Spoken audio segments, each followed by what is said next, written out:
Okay, good morning, everyone. I'm going to call to order the Martin County Code Enforcement Magistrate hearing for August 20th, 2025 at 9 a.m. If you'll please rise, join me in the Pledge of Allegiance. I pledge allegiance to the flag of the United States of America, and to the republic for which stands one nation, under God, indivisible, with liberty and justice for all. Okay, be seated.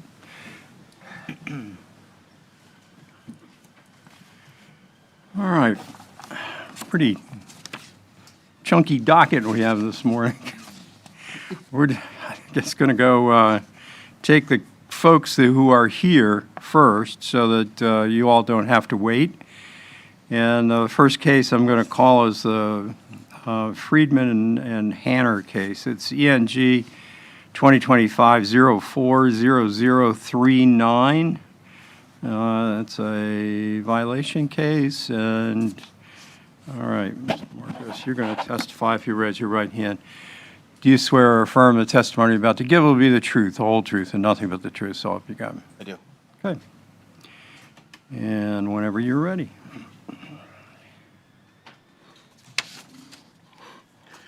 My name is Frank Marcos, and I have been sworn in.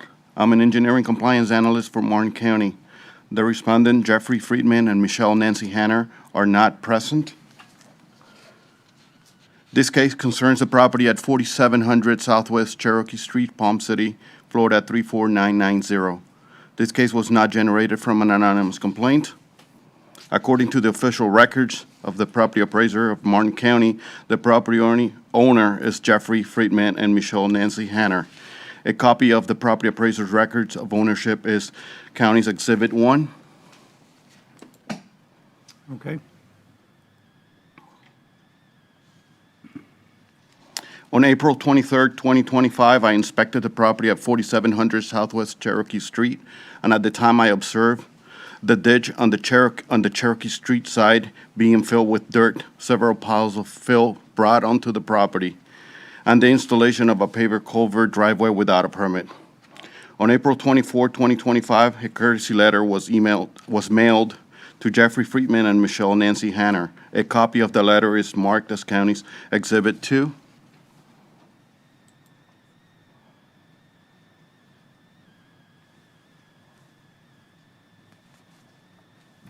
Okay. During my initial inspection, I photographed the property. The photographs show what I saw then, and they are marked as County's Exhibit 3 to 11. All right. If you'll just go ahead and narrate as we go Sure. through these photos. So this is the fill that was brought onto the property. You can see the pavers laying on the side for the installation of the unpermitted driveway. See here the culvert that was installed without a permit. Also the ditch on that side has been filled, freshly filled with dirt. You can see the ditch from east to west filled, and some of the area on the private properties also has been filled as well. Another shot of the same from the west to east. More of the pavers and a partial installation of the driveway. That's 7. Okay. There you can see where the fill end and the ditch, as it was originally done, All right. And this starts. 8, is that still on their property or is it at the edge? Is at the edge. So they went all the way to the end of their property? Or, More of the same, the installation of the paver driveway. This is a picture I took later on after a rainfall.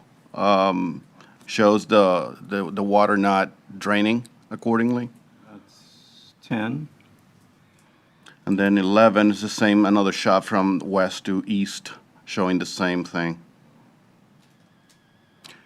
Okay. Okay? Based upon the investigation, I issued a notice of violation to Jeffrey Friedman and Michelle Nancy Hanner, marked as County's Exhibit 12.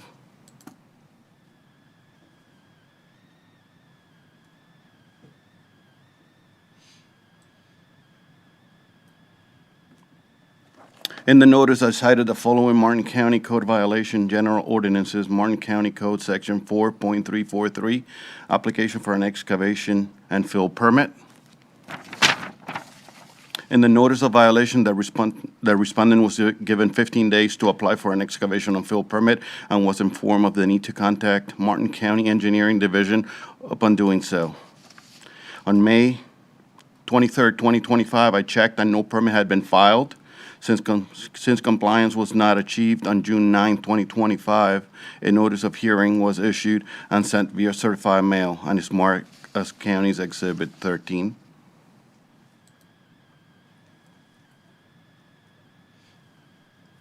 Okay. A copy of the notice of hearing was posted at the county's administration building and at the property. A photo of the posting and the affidavit of posting are marked as County's Exhibit 14 and 15.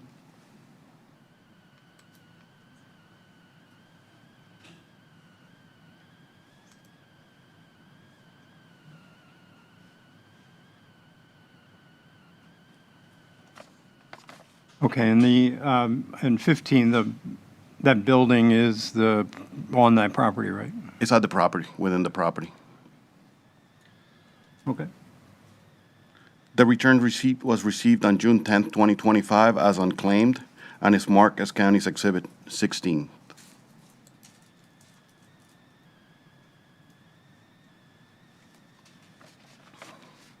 Okay.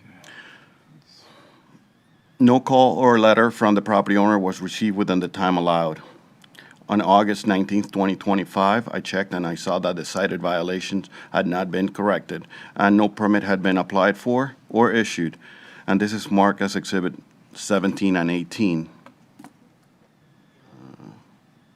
Okay, last exhibit I've got there is 16. Okay.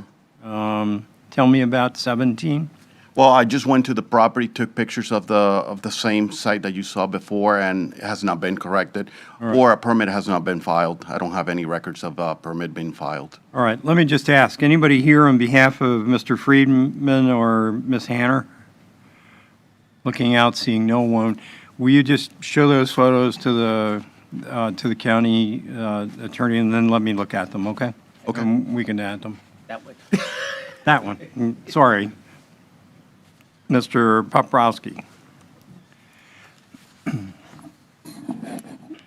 don't have them with me. I have them in the T drive if you want. The thing is, I probably did it after you guys closed it. Okay, they're going to be in your electronic file, which is fine. I mean, that's fine. We can. Public Works. All the way down, Public Works. Administrative, engineering, enforcement. Deep down in the file. Yeah. 4,700. Let me see if I find them here.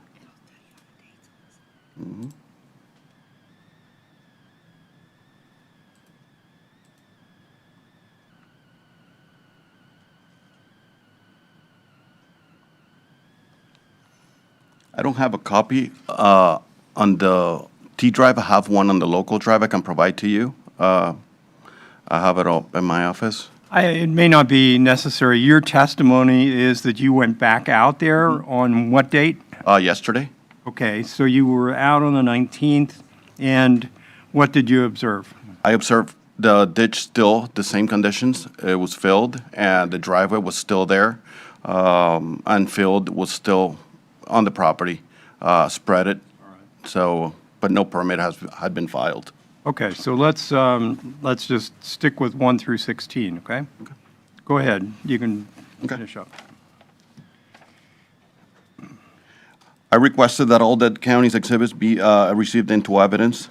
And based upon the testimony and evidence, I request that the respondent Jeffrey Friedman and Michelle Nancy Hanner be ordered to comply with the cited provisions of the Martin County Code by September 30th, 2025. And if not in compliance by then, be required to pay a fine in the amount of $100 for every day the violation continues thereafter. The county has incurred a cost in the amount of $575 conducting the investigation and request that the county be reimbursed this amount at the conclusion of today's hearing. Okay, a couple questions for you. The date of September 30th, you believe they can achieve what they need to achieve by that time? They could apply for a permit, and it might be a little longer than that to have it reviewed once applied. All right, let me just see. This says apply for and obtain a permit, so are we thinking October? 60 days will be something that will be, So if they applied, say, next week or the week after, then September 30th would work? I would say 30 days after that would have to have it completed. My interest in that is to make sure that this date is sufficient so that they don't fail because they can't do it. Correct. 30 days is fine for applying, but not for obtaining the permit. I would think 60 days will allow them to complete the process. All right, so October, let's say let's pick a Friday in October. How about October 24th? Correct. Okay. All right, I'm going to delineate this, and let me just make sure. County Attorney's okay with that? Yes, Magistrate. Okay.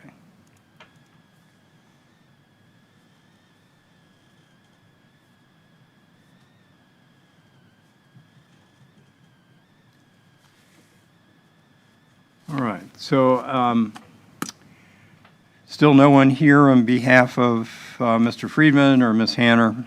Looking out, seeing no one. Without objection, I'll accept into evidence the county's exhibits 1 through 16 in this case. Based upon that evidence and your testimony, I'll find that a violation of section 4.343 of the Martin County Code exists on the property in order compliance on or before October 24th, 2025, failing which a fine in the amount of $100 per day will accrue, and I'll further award costs in the amount of $575 to be paid to the county at the conclusion of this hearing. And it is so ordered. Thank you. Thank you.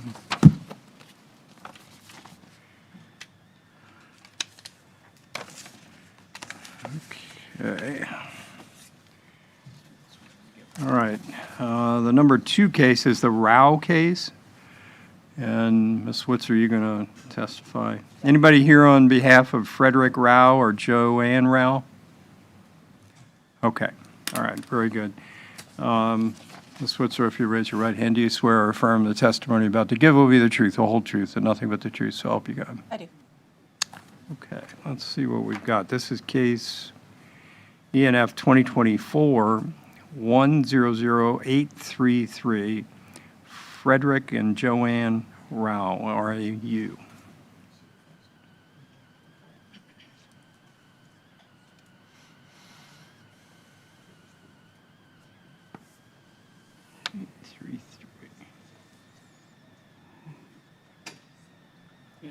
Okay, whenever you're ready.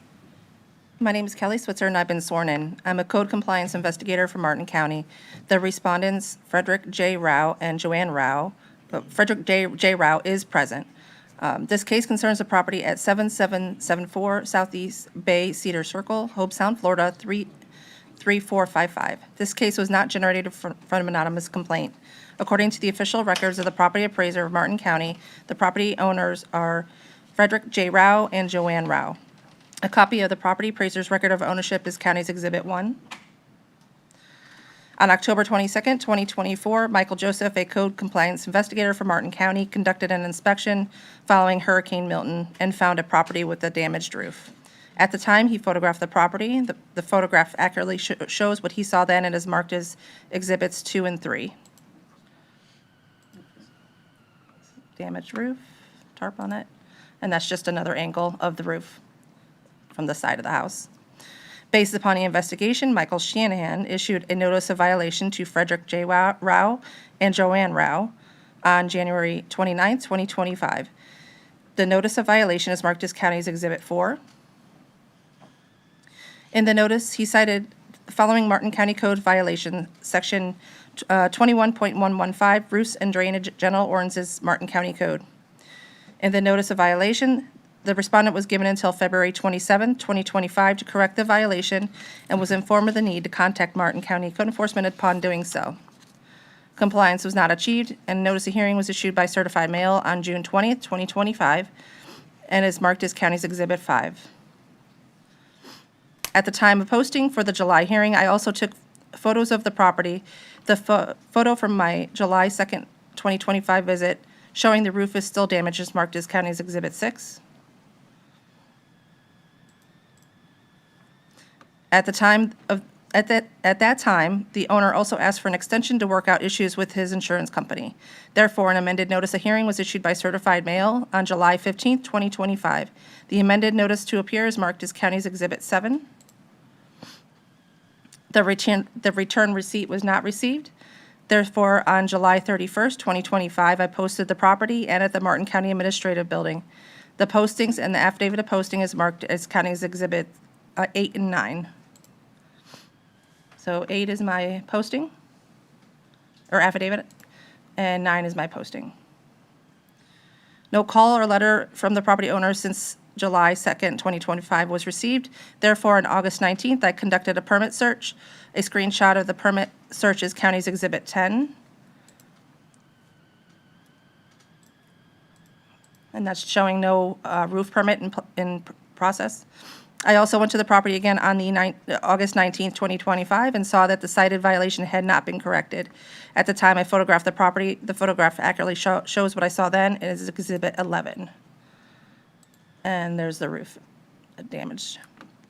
I request that all the county's exhibits be entered into evidence, and based upon the testimony and evidence, I request that the respondent, Frederick J. Rao and Joanne Rao, be ordered to comply with the cited provisions of the Martin County Code by September 30th, 2025, and if not in compliance by then, be required to pay a fine in the amount of $100 for every day the violation continues thereafter.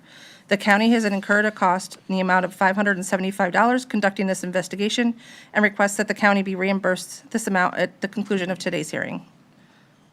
That concludes my testimony. Okay, and you say you have not been in touch with Mr. Rao Not since I posted the property for the prior All right, hearing. Mr. Rao, come on up here, if you will, and come to the podium right here.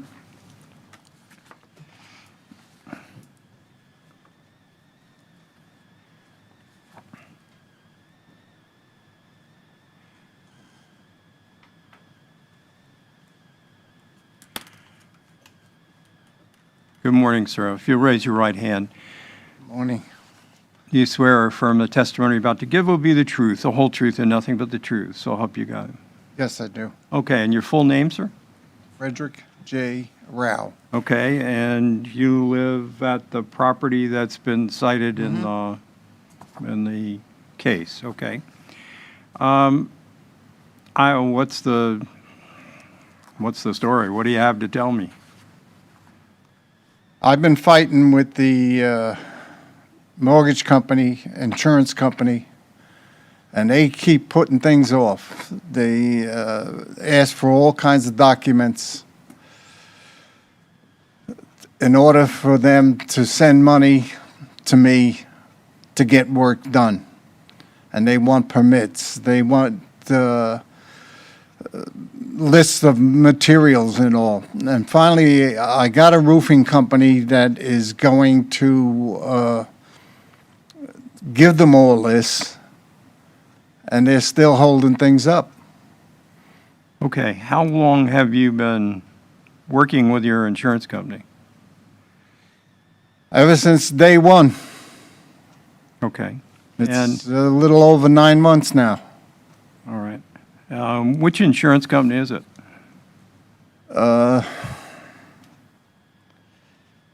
American Security. All right. And who is your roofer? Right now, the people that are filing for it is Code Red. Okay. All right. You understand the county's interest in this Yes. is to make sure, one, that your home is safe, and two, that you comply with the county code. Yes, I do. Okay. It may mean coming out of pocket if you have to. That's the homeowner's ultimate Yeah, well, responsibility. they're working with the property managers also to get the paperwork all done and permits given out. All right, so let me just see, your property is in the preserve? That's correct. Okay. All right, so there is a homeowners association. Yes. Obviously with Hurricane Milton and the tornadoes that spun off of that, there was significant damage down in the Oh, yeah. southern part of Martin County, but nonetheless, matter of fact, I think this is the first case I've had where anybody was in the situation that they couldn't or didn't comply prior to this time. Now, I mean, some of the damage was much more severe than yours.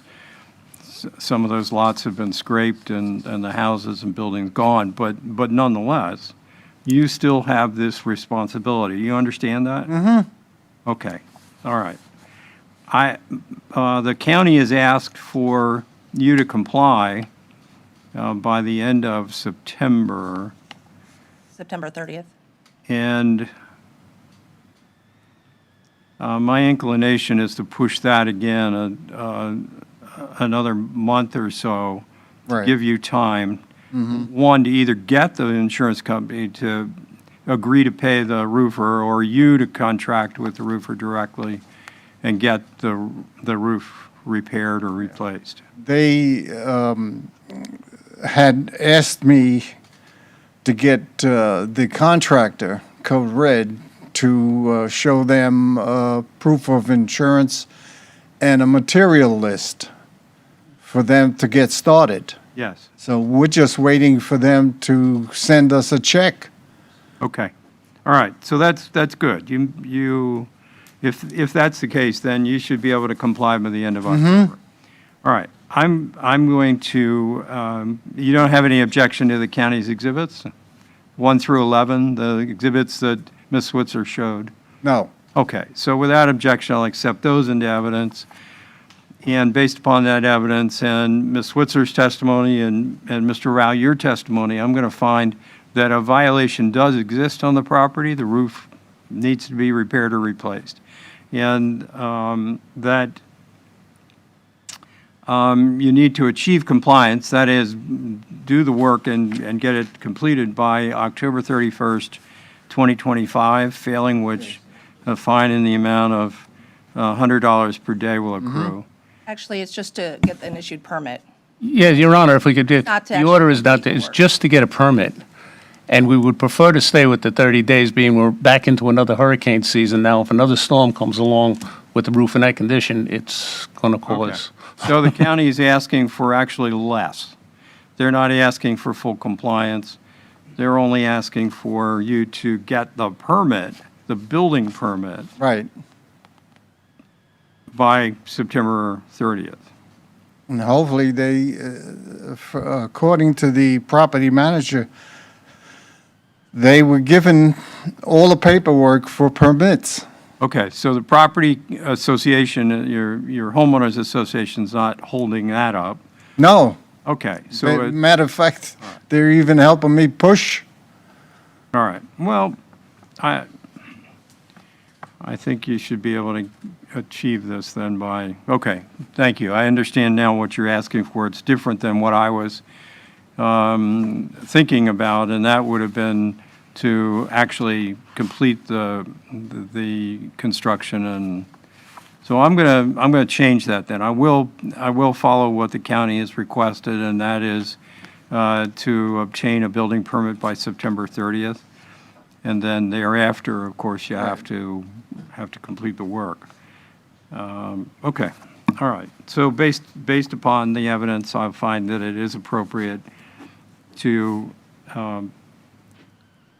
to require that you obtain a building permit by September 30th, 2025, failing which a fine in the amount of $100 per day will accrue, and I'll further award costs in the amount of $575 Okay.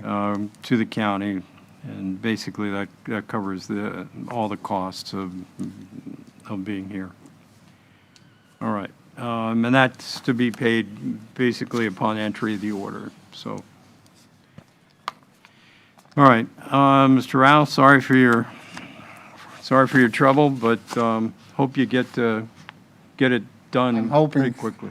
Too, because I keep telling them the season is here. Yeah, You exactly. know, and the roof was You might remind them that totally compromised. if we have another storm and it affects your home, they could have a much bigger claim Yeah. than I keep telling the them, one they have.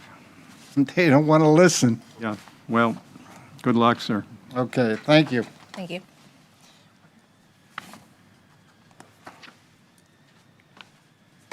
Okay, let's see.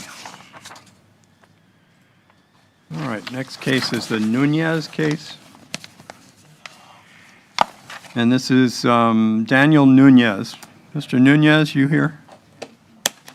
Okay, good. This is case ENF 2025-03-0587. Respondents Daniel Nunez and Ms. Espiat, you're going to testify if you raise your right hand. Do you swear or affirm the testimony you're about to give will be the truth, the whole truth, and nothing but the truth, so help you God? I do. Okay. My name is Maria Espiat, and I have been sworn in. I'm a code compliance investigator for Martin County. The respondent, Daniel Nunez, is present. This case concerns a property at 3339 Southeast Fairmont Street in Stuart, Florida, and Martin County, Florida. This case was not generated from an anonymous complaint. According to the official records of the property appraiser of Martin County, the property owner is Daniel Nunez. A copy of the property appraiser's record of ownership is County's Exhibit 1. On March 6, 2025, I inspected the property. At that time, I observed trash, a shuttered window, and a new door without a permit. At that time, I photographed the property. The photographs accurately show what I saw then and are marked as County's Exhibits 2, 3, and 4. I'll zoom in for you. 2 shows the trash in the front, and you could barely see it, but there is a window that has shutters.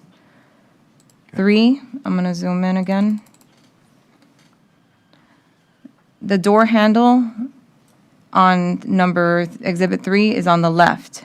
Now, on the GIS of May 2024, you'll see that it's on the right. Based upon the investigation, I issued a notice of violation to the owner on March 21st, 2025, marked as County's Exhibit Number 5. In the notice, I cited the following Martin County Code violations: Section 21.121.2, Openable Windows, General Ordinances, Martin County Code; Section 67.201B, Nuisance Declared Trash, etc., General Ordinances, Martin County Code; and Section 105.1, Permits when required, incorporated by Section 21.1, General Ordinances, Martin County Code. In the notice of violation, the respondent was given until April 21st, 2025 to correct the violations and was informed of the need to contact Martin County Code Enforcement upon doing so. I went back to the property on June 3rd, 2025 to post a notice of hearing for the July hearing when I noticed new violations.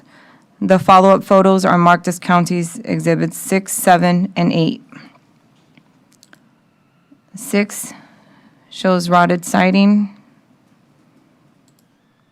7, trash is still there. Now we have high grass here. Behind that, you could see where there's the siding still rotted there. And number 8, this is the side of the house, which has more rotted siding. Therefore, on June 5th, I amended the notice of violation and gave the owner a new compliance date of July 7th, 2025. In the amended notice of violation, I added Section 67.201A, Nuisance Declared Weeds, Undergrowth, General Ordinances, Martin County Code, and Section 21.110, General Exterior Structure, General Ordinances, Martin County Code. And the amended notice of violation is marked as County's Exhibit 9. On June 27th, I met with the owner on site. I explained the exterior siding violation, and he stated he would get a permit and get it done. The shutter, trash, and the grass violations were all corrected. He opened the door so I could take several pictures to show the assistant building official to determine if a permit was necessary. Later that day, the assistant building official determined a permit would be needed for the door. I gave the owner additional time so he could get the permits he needed. Therefore, I issued by certified mail and regular mail the amended notice of hearing for the August hearing. The amended notice of hearing is marked as County's Exhibit Number 10. The return receipt was not returned, so on July 22nd, 2025, Officer Shanahan posted the property and the Martin County Admin Building. The affidavit of posting is marked as County's Exhibit Number 11. Therefore, I went back to the property again on August 19, 2025, and saw that the door permit violation and the trash violation had been corrected, as well as the grass. The exterior damage violation remains. At that time, I photographed the property. The photographs accurately show what I saw then and are marked as County's Exhibits 12, 13, 14, and 15 is a permit history. 12 shows a siding on the side. 13 is the front. 14. And then 15 is a permit history that the last permit was the one for the door. I request that all of the county's exhibits be received into evidence based upon the testimony and evidence.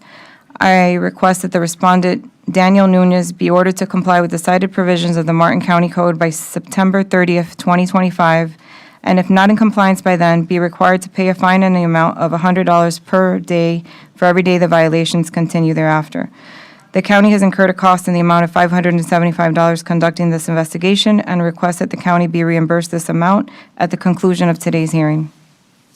All right, looking at the docket, what are we down to now? We've got a permit for the windows and door? He has all the violations corrected except for the siding permit. Okay. So it's the 21.110 general exterior? Correct. Okay.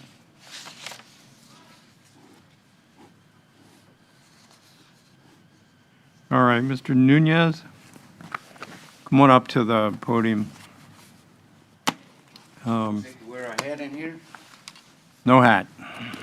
Okay. If you'll raise your right hand. Do you swear or affirm the testimony you're about to give will be the truth, the whole truth, and nothing but the I sure truth? will. So help you God. Okay, very good. Full name, sir. Daniel Nunez, Okay, and your address. 3296. I own that property myself, and I also rent that other property You that, reside at, at 3296 um, Garden Street. okay, That's where I reside. all right. Okay, you've heard the county's testimony. Anything you want to add, clarify, dispute? I want to, this is the third time I've been coming over about this matter and taking the day off. I took pictures of my surroundings around the house. I have this violation, like she said, I've been following up. If I say the wrong words, I'm going to excuse myself right now, because you guys have, all the knowledge. I don't, as a resident. And I'm here to clarify this Okay. and be able to walk on The without. only thing we're here about today is that exterior siding, down at the bottom where it's all open and broken. Okay, so this has been a nightmare from the very beginning about an aerial photo that they sent me. A thing I noticed on my door. I went and took care of that. About the grass on the little corner that was overgrown. It's rainy season. You let it go for 2 weeks, it overgrows. Their house is 78. That's when it was built. It's an old house. I'm getting nervous here, okay? Don't be, you're good. Okay, so I comply with almost everything from the very beginning for 4 months, like I said, taking a day off to do this, taking a day to verify this, even to talk to the investigator next to me, and everything has been done. That door that I replaced, I looked it up, and it tells me that as long as I don't do the house, as long as I don't change any of the house structural, I could just go to Home Depot and replace my door. So I went and when I bought the door, because it got twisted through time, so I took care of that. It says in here that you don't require a permit as long as you don't remove anything from where it's going to be replaced. Yes. So I went through that, and later on, I got caught saying that I needed a permit, so I went and applied for a permit. We talked a little bit about, when I went and applied for a permit, that she went and looked into the house, we talked a little bit about the rotting wood. I said, right now it is too hot, but my plans are, since it's an old house, my plans are later on to remove all that wood, replace it. I do roofing as well with a whole bunch of different companies, and replace my windows because they're very old windows. That was mentioned. And the way she presented this right now is like the door, it wasn't presented in order the way it was talked, the way we saw things. The very last thing that I remember was the permit for the door, so I went and applied. They say you need a door, okay, well, the door is on already. This is after the fact that I went and got the permit, yes. You understand, though, that all of those other things have been cleared. Yes. That's Yes. what, I have a subcontractor that I went and had a conversation with her 3-4 days ago, last week, Okay, and she told me that to get a subcontractor, I work at this place in Miami-Dade doing a water treatment plant, so it's far away from me right now.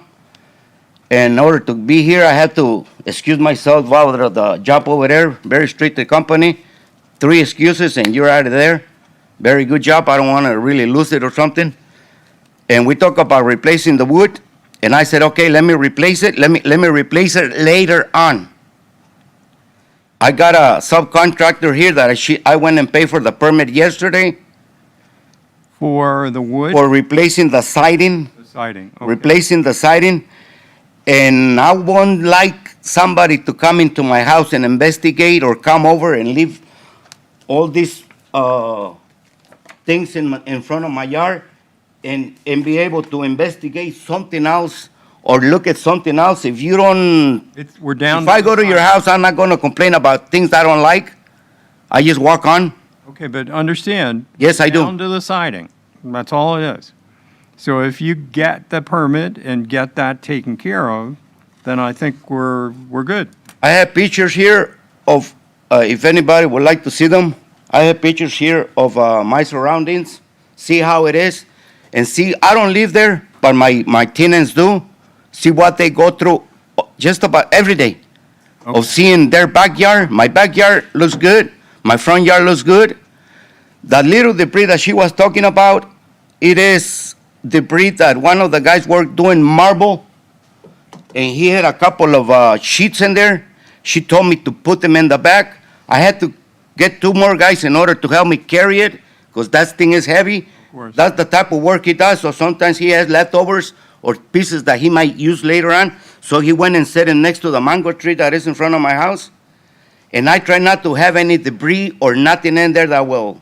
I've been a member I used to be a member for the community at Golden Gate when it was a Spanish community related. And I got rid of, I stopped going through all those meetings and knew a whole bunch of people from the county, from permitting, from police officers, from all this, to better the community. And the reason I quit was because all we did was talk about it and never got anything done. Now I see a lot of changes, but they're going so fast that who needs an investigator like you saw how she took the picture on side of my house into my property? Let me stop you. Okay. Okay, because I don't think much of what you're telling me is all that relevant. What we need to know is, have you applied for the permit to get the siding fixed? Yes, I have proof of the And- payment, I have proof of And the do you permit. have a contractor to do that work? Yes, not a contractor. I told her, give me the permit and I will find the people, because now and then you get a subcontractor to do any kind of work like that, they want to take a whole bunch of money that is not, Okay, you understand, you don't live on that property? no, I don't. Okay. I'm pretty sure this girl is gonna have somebody who's gonna give me an estimate, but the permit has been issued. Yesterday, I have, like 7, 8 calls that I tried to get in touch with her. I couldn't reach her or nothing, and my time is limited at work in order for me to make a phone call. If they see me making a phone call without asking, I will be reading up and giving a 3 days off, and I don't, Yeah, you don't need that. Okay. Right. I got it. Okay, so you're not disputing the fact that the siding needs to be replaced? no, I never had. all right, I say so- later on, I will replace this and also get a permit or try to get a permit in order to replace all the windows, in fact, including the sliding door in the back. We aren't here about windows, Okay, moment. okay. so That was something that I had Let's- mentioned also. let's You just told me to focus- tell the truth, and that's what I'm doing right now. let's focus Telling on the this truth. one thing, okay? Okay. So we've got the siding, and the county is asking that you correct that by September 30th. So a little over a month. Okay. When we talk about the door permit, I said I will get the permit. In fact, I went the same date. Okay, it's. But then a couple weeks later, I got another, once I issue the permit, I have trouble with Home Depot with the number or identification number or paperwork that the county require. And like I say, by working so far away in Fort Lauderdale, I couldn't come back and get the paper from Home Depot and turn it into the Okay. building Are department. you talking about the product approval? Correct. The product approval. I went and got that after, Okay. okay? Because the door was put after. In fact, the permit was done after.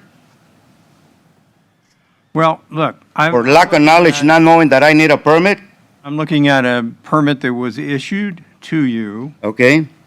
in, And 2 weeks after that, July. that's when I got the letter saying that I also needed a permit to change the rotten wood, which is less than 6 inches. You saw it in the picture. no, you need, you'll, But well, I'm aware of, that I need to change all that. okay. All right, good. All right. Any objection? No objection, I'm thinking, to the county's exhibits? They're all, you saw them. What do you mean? It would be some sort of a legal objection to the county's exhibits. Can you explain that a little bit better? Yeah, well, I'll try. Okay. The county has presented 15 exhibits today, in this case. You saw them on the TV. Did they accurately show what occurred? You saw the photos, you saw the documents. Yes, they did, but I think the dates are a little bit wrong, the way she represented the grass, the way she represented the window. And like I said, things been processing, the way she showed them is not processing on the month date. Okay, but that's kind of my job to kind of figure out Okay, what the story is, and you've told it to me your way, and I think I got it. So without objection, I'm going to accept these exhibits into evidence. That way we can use them. And I'm going to, based upon that evidence, your testimony and Officer Espiat's testimony, I'm going to find that this one violation still exists on the property, and that's the like I said, I That's the siding. noticed that after I went and got the permit, I'm like, I'm getting another violation. I got that other violation after. You should be fine, because when I execute this order, it's going to require that you comply by September 30th. If you do, then there's no fine. If you don't, then there's going to be a fine of $100 a day starting October 1st. I've been hearing that for the last 4 or 5 months since we started all this. Like I said, I want to finish this All right. and finish this nightmare. All right, I've been I having. am- Every time I call, I get the same thing. If you don't do this, it's going to be a fine. It's going of $5,000.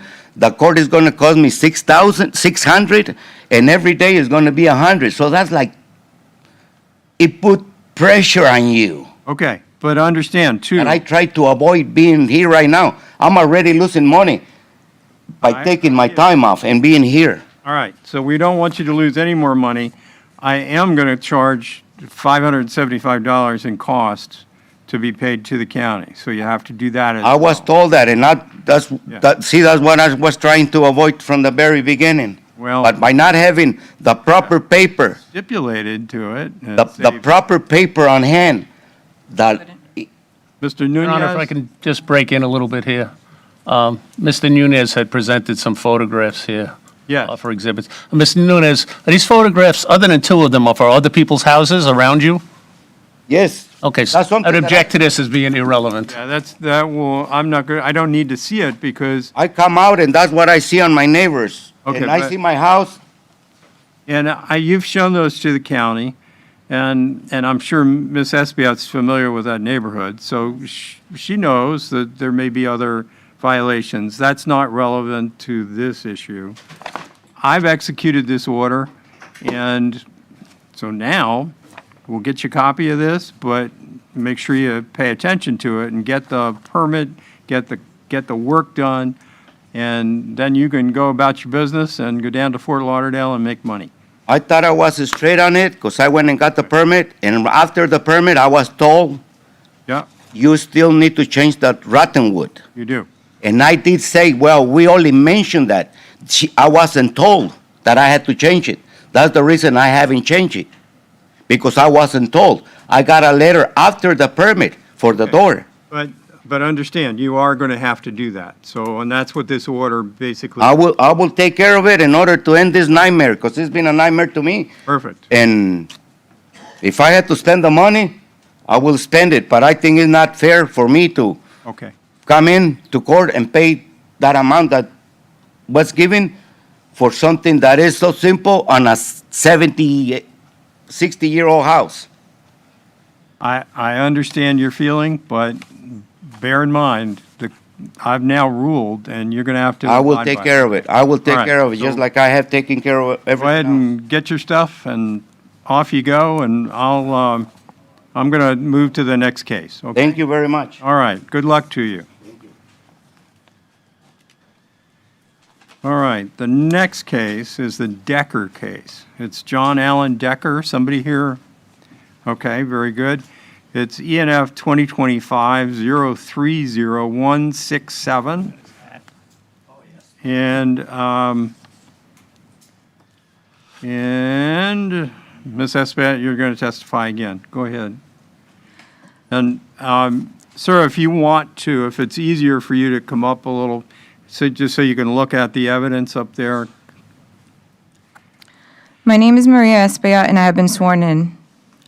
I'm a code compliance investigator for Martin County. The respondent, John Allen Decker, is present. This case concerns the property at 3286 Southeast Evergreen Avenue in Stuart, Florida, in Martin County, Florida. This case was not generated from an anonymous complaint. According to the official records of the property appraiser of Martin County, the property owner is John Allen Decker. A copy of the property appraiser's record of ownership is County's Exhibit 1. On February 26, 2025, I inspected the property. At that time, I observed windows and doors missing. At that time, I photographed the property. The photograph accurately shows what I saw then and is marked as County's Exhibits 2 through 5. I'll zoom in. 2 appears that this door is missing. This door is missing. 3 is the other side of the building. I guess this would be the main entrance. A door's missing. 4 is the other side of the house. Windows are missing. I believe the garage door is missing. And 5 is just a closer view. Shortly after the inspection, Code Enforcement Administrator John Colando spoke to the owner, and the owner was granted an extension to have his permits issued. I did a follow-up on April 7, 2025, and seen that more windows had been removed. This inspection is County's Exhibits 6, 7, and 8. I'll zoom in here. 6 shows these are now missing. 7, these were there on the first inspection, these 3, and they are no longer there. And 8 is just a view from the other side. Same 3 Same three, yes. Okay. Compliance was still not achieved, so therefore, based upon the investigation, I issued a notice of violation to the owner on June 11th, 2025, marked as County's Exhibit Number 9. In the notice, I cited the following Martin County Code violation, Section 21.110, General Exterior Structure, General Ordinances, Martin County Code, Section 21.121, Windows, Skylight, and Door Frames, General Ordinances, Martin County Code. In the notice of violation, the respondent was given until July 11th to correct the violation and was informed of the need to contact Martin County Code Enforcement upon doing so. Compliance was not achieved, and a notice of hearing was issued by certified mail on July 18, 2025, and is marked as County's Exhibit Number 10. The return receipt was not returned, therefore, on July 22, 2025, Officer Shanahan posted the property in the Martin County Admin Building. The affidavit of posting is County's Exhibit Number 11. I went back to the property on August 19, 2025, and saw that the cited violation had not been corrected. At that time, I photographed the property. The photographs accurately show what I saw then, and are marked as County's Exhibits 12 and 13 is the permit history. 12 and 13, no permits have been applied as of yet. I request that all of the county's exhibits be received into evidence. Based upon the testimony and evidence, I request that the respondent, John Allen Decker, be ordered to comply with the cited provisions of the Martin County Code by September 30th, 2025, and if not in compliance by then, be required to pay a fine in the amount of $100 per violation for every day the violations continue thereafter. The county has incurred a cost in the amount of $575 conducting this investigation, and request that the county be reimbursed this amount at the conclusion of today's hearing. Okay. Sir, if you want to come on up. You raise your right hand. Do you swear or affirm testimony you're about to give will be the truth, whole truth, and nothing but the truth, so? I do. And your full name, sir? John Allen Decker, And your address?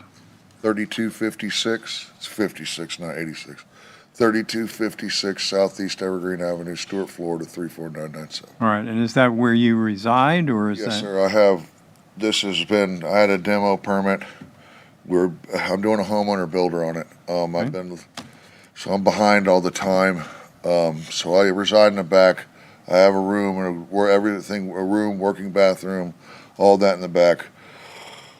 The center of the house was built in the 1800s. Actually, the whole entire house, the windows and everything, there was no code back then. So the county's been gracious enough to me to let me keep going and building at it. Okay, I'm looking at, though, a demo permit That dated, still hasn't concluded, but I thought we did. but it's October of 2022, and it's expired. So Yeah. apparently, what happened was, you may have gotten started, but probably didn't call for any inspections. I mean, I'm kind of guessing at that. Okay. And if they don't hear from you after 6 months, then they put it in an inactive status, and eventually it expires, so. Okay, so what I'll do is, after we In- conclude the day, I'll go call the code enforcement and we'll get that taken care of. Well, actually, he's going to need to go to the building department, right? Correct, but the demo, if I'm not mistaken, is not for the windows and not for that part of the building. That has nothing to do with the windows. So maybe you need a whole new permit. Yeah, I do. I did apply for the permit. I put the paperwork in. Okay, it's not here. We're looking at it. I'll go do it again, sir. I did it. I just twice now. I When- did apply. I applied 2 weeks ago. Okay, well, it's not in the system, for sure. Okay, just give me, I know I'm gonna get fined and, give me a month and I'll go right over immediately and apply. Your Honor, we're just checking the records. It might be under a different address. There's some addressing issues with the property. Okay, Okay, there is a window and door permit waiting on applicant, and it's for this property, correct? And it's for this PCN number. all right, so if that's the case, that's good, but it's still not a completed action, Okay, so, it's the numbers I need, the numbers for the windows. That's what I'm doing right now.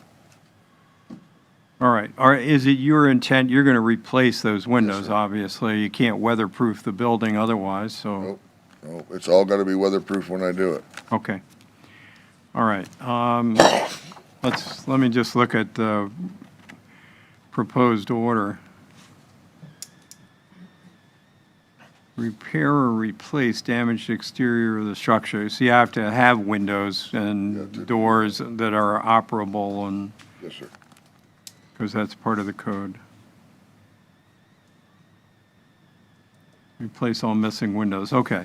So both of those actually do exist. Okay. No objection to those exhibits. Okay. So without objection, I'll accept into evidence the county's exhibits 1 through 13 in this case. Based upon Ms. Espiat's testimony and your testimony, I'm going to find that violations as charged do exist on the property. But it sounds like you're moving along because you've already got your permit application in, but not completed. Okay, so that's good. And if I give you until September 30th, does that sound doable to replace those windows? Have them in, Yep. I'll do my best, sir. That's kinda pushing it, but About, 40 days or thereabouts? I know, 'cause it's hurricane season, sir, let's just do the 30th. That's, if you can give me a few extra days, yes, sir, I'd appreciate it. All right, any objection to moving that out? All right, I'm going to say the end of October, but bear in mind, we are right Right at the end of at the August. top of the hurricane season, and, And if I have to, I'll board it all up. All the windows are there. all right. Just been waiting before I So install it. it's doing the work, Yeah, and you're doing it yourself, so. yes, sir. All right, I'm going to give you to the end of October to complete it. Thank you. So it's October 31st, but, for your safety of your own building, you'll want to get it done. Fast as possible. And the safety of the community too, because it's got the holes. Right, And I don't need a hurricane ripping the roof off and all that. nope. All right, so October 31st, 2025 would be the compliance date, failing which a fine in the amount of $100 a day will accrue, and I am going to award costs in the amount of $575 because we've all had to come to this hearing, so, all right. Yeah, I should have done this before I got this far. All right, good luck to you, and hopefully all this happens uneventfully. Yes, sir. Thank you.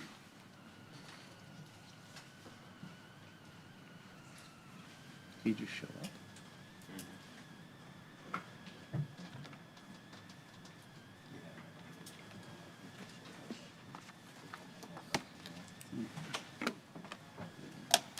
Go first. Be here first. Okay.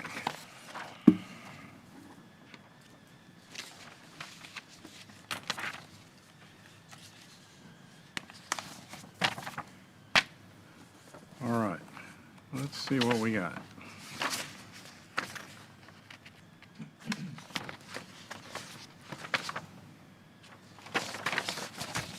All right, you're here on the Monaco case?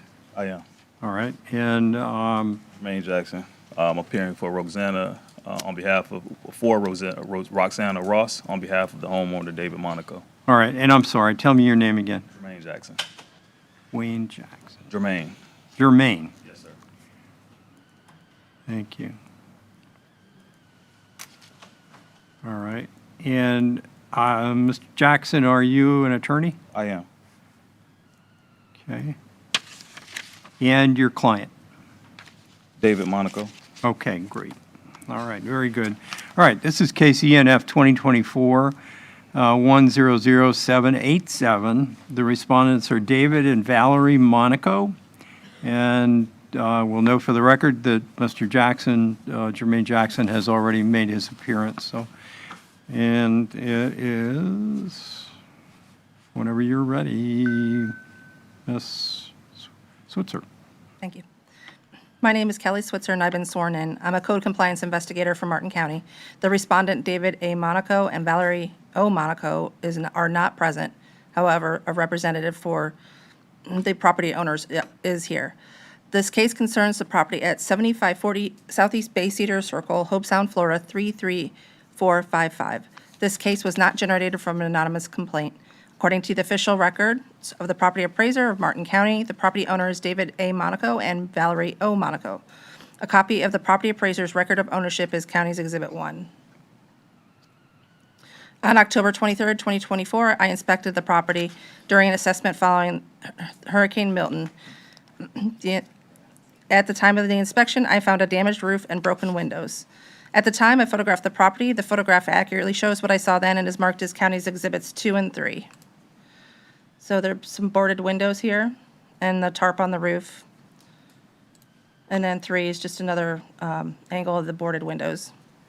Based upon the investigation, Michael Shanahan issued a notice of violation to David A. Monaco and Valerie O. Monaco on January 29th, 2025. The notice of violation is marked as County's Exhibit 4. In the notice, we cited the following Martin County Code violation, Section 21.115, roofs and drainage general ordinances, Section 21.121.1, glazing general ordinances, Martin County Code. In the notice of violation, the respondent was given until February 28th to correct the violation and was informed of the need to contact Martin County Code Enforcement upon doing so. Compliance was not achieved, and a notice of hearing was issued by certified mail on May 6, 2025, and is marked as County's Exhibit 5. On May 27th, I took follow-up photos to show the roof damage. My follow-up photo is marked as County's Exhibit 6. On June 16, 2025, I received an extension request to address the issues with the insurance company. Therefore, I sent an amended notice of hearing on July 8, 2025. The amended notice of hearing is County's Exhibit 7. The return receipt was not received, therefore I posted the property and at the administrative building. The posting and the affidavit of posting are County's Exhibits 8 and 9. Here's my posting. And my affidavit.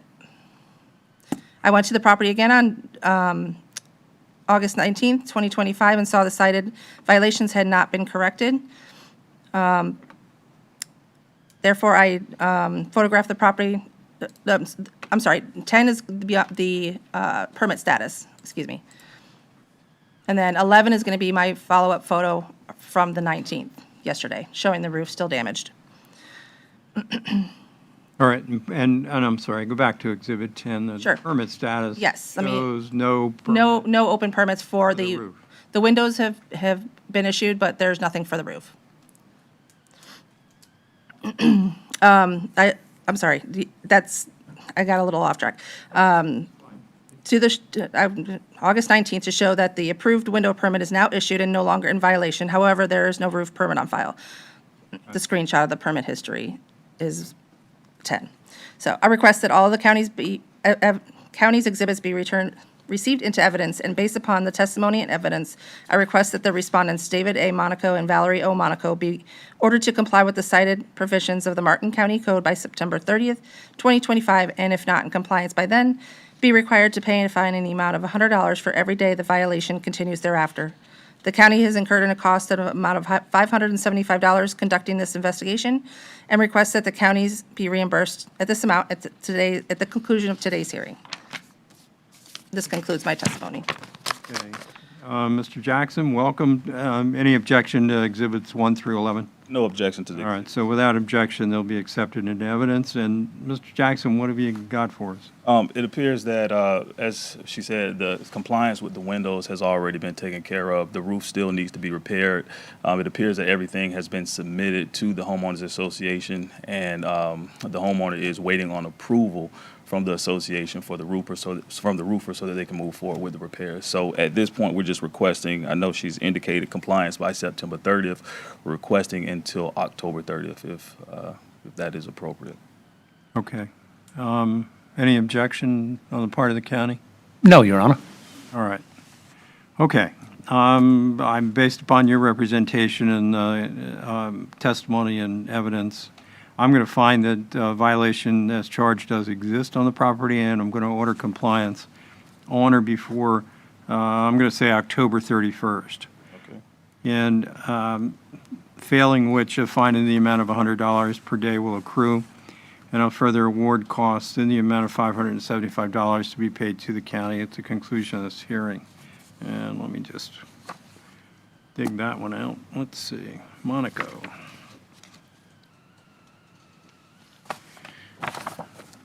Okay.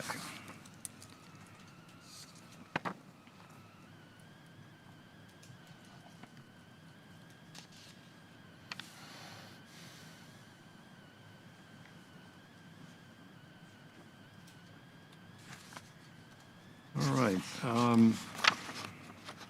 We can give you a copy of this order before you go, so you can take it with you.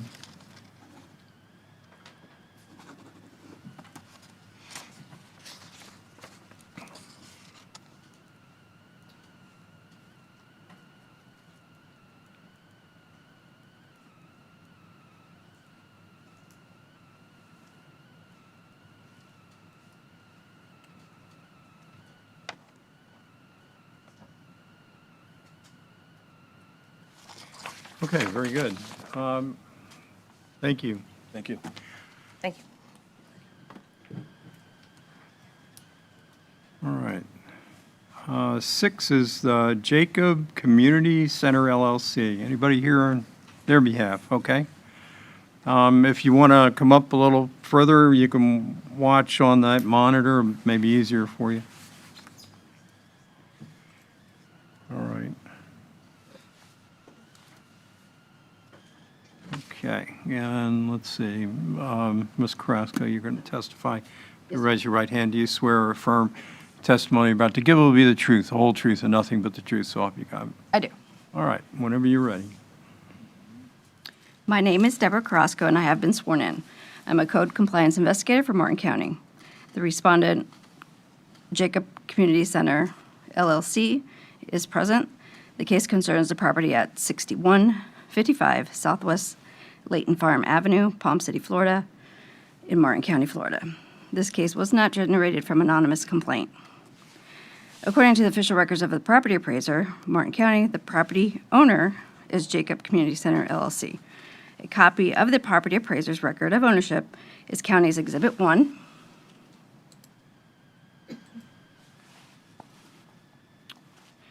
On December 17th, 2024, I inspected the property. At that time, I observed work had been done. It looked to be an addition to a building. I photographed the property. The photographs accurately show what I saw then and are marked as County's Exhibits 2 and 3.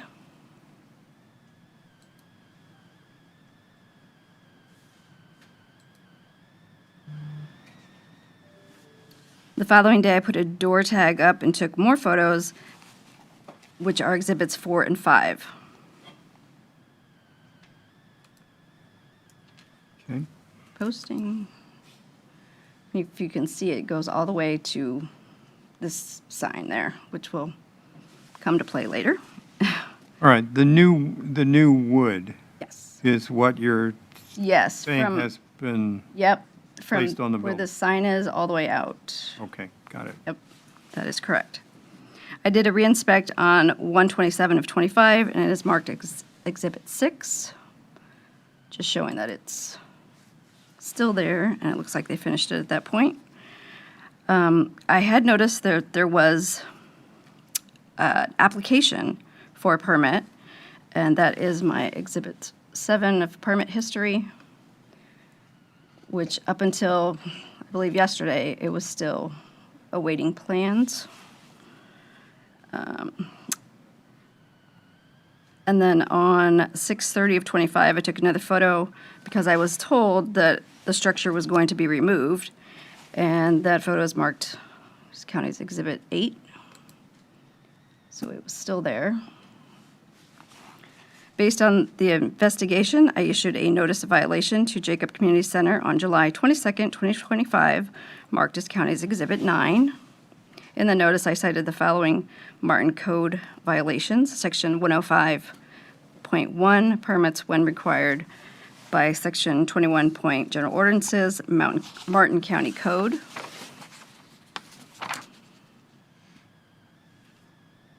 Okay, So that's my Exhibit 9. the notice of violation. In the notice of violation, the respondent was given until July 29th, 2025 to correct the violation and was informed of the need to contact Martin County Code Enforcement upon doing so.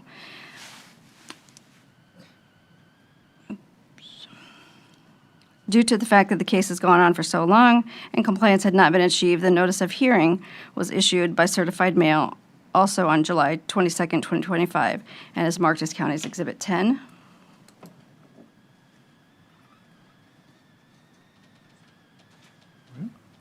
The return receipt was not received. On July 28th, I issued an affidavit of post and posted the Martin County admin building and the property itself. The photos are marked as County's Exhibit 11 and 12. So that's the affidavit of post. And then just another of the posting. And then Exhibit 13, they had actually taken out the windows and the doors. Well, most of the windows, except for that last one in the back. So there is, excuse me, there was an exchange of emails and phone calls with the actual property owner and the gentleman here today. The discussion was that, again, that it was going to be taken down. So, however, that was not done. And I posted the property. Those two photos are as of yesterday, right? That one is the 28th of July. So again, I went on yesterday, which is my exhibits 14 and 15, 14, 15. and the cited violations had not been corrected, meaning while they took some of it down, the original photo that I showed you, it went all the way to this. Yes. And so that had not been taken down, so that's why we are here today. All right, and the roof was there, right? Correct. Okay. So I request that all the exhibits be received into evidence based on the testimony and evidence. I request that the respondent, Jacob Community Center LLC, be ordered to comply with the cited provisions of the Martin County Code by September 30th, 2025, and if not in compliance by then, be required to pay a fine in the amount of $100 for every day the violation continues thereafter. The county has incurred a cost of $575 conducting this investigation and requests that the county be reimbursed this amount at the conclusion of today's hearing. Okay. All right, sir, come on up. You raise your right hand. Do you swear or affirm testimony you're about to give will be the truth, the whole truth, and nothing but the truth, so help you God? Yes, sir. All right, and your full name? Christopher Corey. Corey or Gory? Corey. C-O-R-E-Y. Okay, and Mr. Corey, what is your affiliation with Jacob Community Center LLC? So the Bigger Pitch Foundation is the tenant responsible for this issue. Okay, and how do you fit into this? So You we're the tenant, so. you are the tenant? Yeah, or so the foundation is the tenant for the building, Okay, and this was our fault. So okay. I'm here All instead right, of the property. gotcha. Gotcha. All right, so what is your intent as far as the property is concerned? So we messed this up really bad, and it's our fault, so here to pay the fine and get just so remove it? the it's kind of interesting how it started. So we have a lot of volunteers, and the volunteers were changing the salt in the water system, and these really nice ladies they ran into a snake one day, and I was out of town, and another volunteer said, "Well, we'll enclose the water system so no snakes can get in." When I got back in town, that's kind of why I laughed when I saw the first one. They had built a lot. And I asked them, "Hey, guys, do we need a permit?" And they go, no, you shouldn't need a permit. There was a roof. And then I found out via the notice that we did need a permit, and then started what I would call an amateur hour of trying to fix this problem, which has gone through multiple iterations. First, we were going to take it down, but then they said, "Oh, it would be terrible to take it down. It looks great." So we had a volunteer submitted application that was incomplete. Mrs. Carrasco told us that. and then we'll say, okay, guys, well, we're going to get in big trouble here, so let's continue to take it down. So we did, but then, she told us we did well, but not well enough, right? The things is still there. So we actually brought in a professional who submitted the application yesterday, Pioneer Screen. Okay. And they said, no, don't take it down. We can get it fixed. We'll get the permit in. And then the permit was rejected this morning. So as of right now, one of the things I saw was that there is some additional issues that I don't understand. So I'm going to work with Pioneer Screen and see if they're fully confident that they can get this issue fixed. I just request for as much time as possible because it's been a little more complicated than it should have So been. you really don't ultimately know what the end product is going to look like because it depends on how you work things out with Pioneer Screen and the county. Yes, sir. Okay, got it. Okay. Yeah. Okay, and you don't have any objection to exhibits 1 through 15? No, sir. All right, so without objection, they're accepted into evidence. What the county is asking is that you obtain a permit by September 30th or remove the structures. So, I mean, if you get a permit for the addition, then you're good to go. Otherwise, you got to tear down what they built without a permit. Okay, you understand that part? Yes, sir. Okay, all right. And looks to me like that's doable by September 30th, so that's where I'm going to land on that one. So based upon the evidence and your testimony, sir, and Ms. Carrasco's testimony, I'm going to find that the violation does exist on the property. I'm going to order you to comply by September 30th. 2025, failing which there'll be a fine of $100 per day starting October 1st and going forward until it comes into compliance. And I am going to award costs in the amount of $575 to be paid to the county at the conclusion of this hearing. So, and it is so ordered, and you can take a copy of this order with you if you like. It's probably a good idea. Let me just, Thank you. thank you.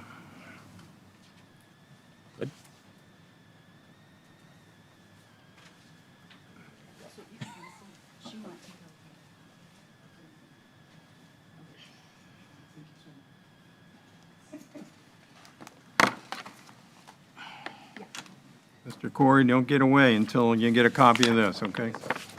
All right. There you go. All right, let's see. Where are we?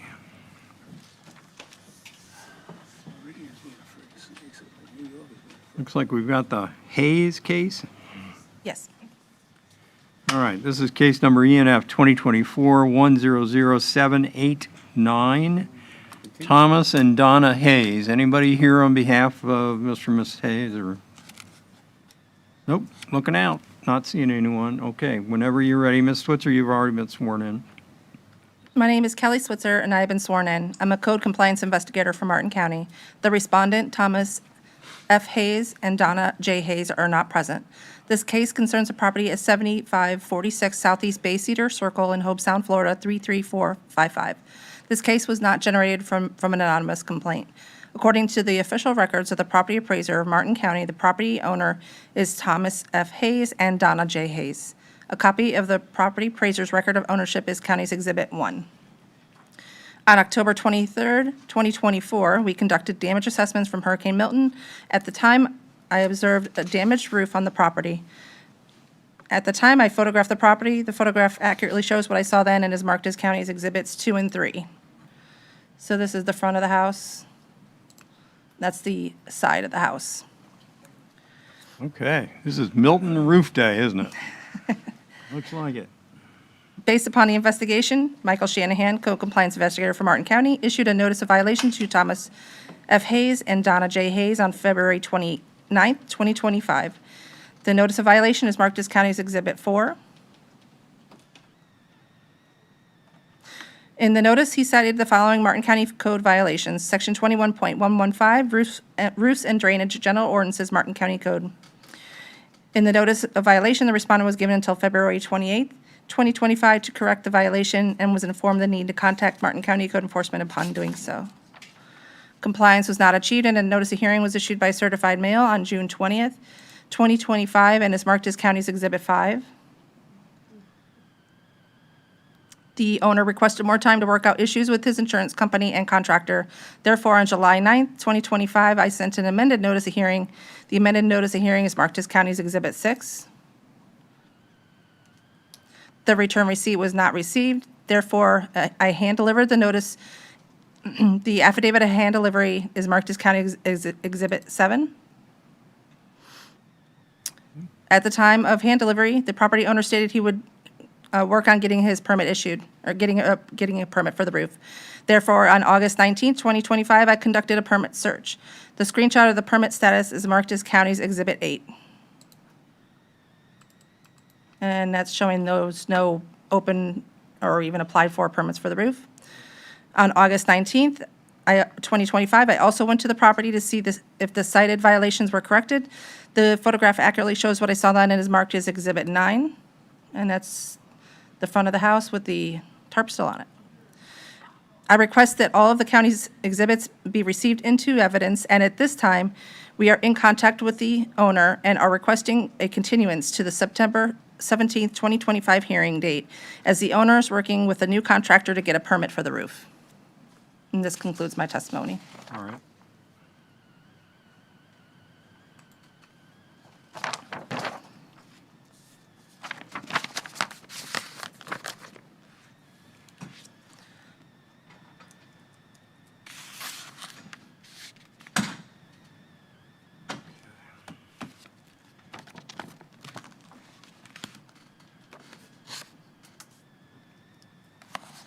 All right, so, and I see the Hayes are not here, but I'm sure they don't have any objection to you continuing their case to the 17th of September. Yes. All right, so we'll move this matter to that docket, and I will issue an order continuing. I know we've got one case that we know we did continue from the July hearing. We're going to talk about that later, but I will issue an order continuing this to September 17th, okay? All right. And let's see. Did the Rao case. This one is the Reed and Fitzgibbons case. It's ENF 2025-020-730. Alexander Reed and Bridget Fitzgibbons are the owners. And again, Officer Switzer, whenever you're ready. Okay. My name is Kelly Switzer, and I've been sworn in. I'm a code compliance investigator from Martin County. The respondents, Alexander Reed and Bridget Fitzsimmons, are not present and have entered into a stipulation of agreement. This case concerns the property at 19041 Southeast Barris Drive, Tequesta, Florida 33469. This case was not generated from anonymous complaint. According to the official records of the property appraiser of Martin County, the property owners are Alexander Reed and Bridget Fitzsimmons. A copy of the property appraiser's record of ownership is County's Exhibit 1. On February 17, 2025, I found a new shed installed when looking on an aerial for another property. At the time, I took screenshots of the aerials in 2022 and 2024. The photograph accurately shows what I saw then and is marked as 2 and 3. So this is from 2022. This is in question is in the backyard. And then from 2024, the shed installed. On March 7th, 2025, I went to the property, took photos of the shed. My photo is marked as County's Exhibit 4. And the shed this is the actual rear of the property that was where I could see the shed. Based upon the investigation, I issued a notice of violation to Alexander Reed and Bridget Fitzsimmons on April 1st, 2025. The notice of violation is marked as County's Exhibit 5. In the notice, I cited the following Martin County Code violations: Section 105.1, Florida Building Code permits when required, incorporated by Section 21.1, General Ordinances, Martin County Code. In the notice of violation, the respondent was given till May 1st, 2025 to correct the violation and was informed of the need to contact Martin County Code Enforcement upon doing so. Compliance was not achieved, and a notice of hearing was issued by certified mail on June 6, 2025, and is marked as County's Exhibit 6. A permit application was applied for, but as of yet, the owners requested more time to complete the permit process. Therefore, an amended notice of hearing was issued by certified mail on June 9th, 2025, and is marked as County's Exhibit 7. The return receipt, as of August 18th, the property owners have entered into a stipulation of agreement and the agreed fees of $350 have been paid in full. I request that all of the county's exhibits be received into evidence, and based upon the testimony and evidence, I request that the respondents, Alexander Reed and Bridget Fitzsimmons, be ordered to comply with the cited provisions of the Martin County Code by November 26, 2025, and if not in compliance by then, be required to pay a fine in the amount of $100 per day per violation for every day the violation continues thereafter. And this concludes my testimony. Okay, so without objection, I'll accept into evidence the county's exhibits 1 through 7. And looking at the stipulation, it recites exactly what you testified to. And note for the record that $350 in administrative costs have been paid to the county, and that the stipulation is signed. And I'm going to ask him, I see your signature, Ms. Switzer. The signatures that are on were those of Mr. Yes, they are Alexander Reed Reed and Ms. and- Fitzgibbons? Yes, Okay. the owners. All right, so I'm going to find that it is appropriate to approve the stipulation and execute the agreed order.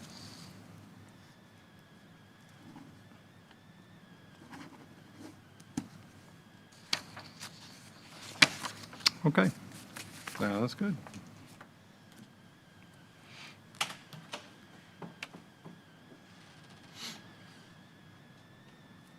Oop. November.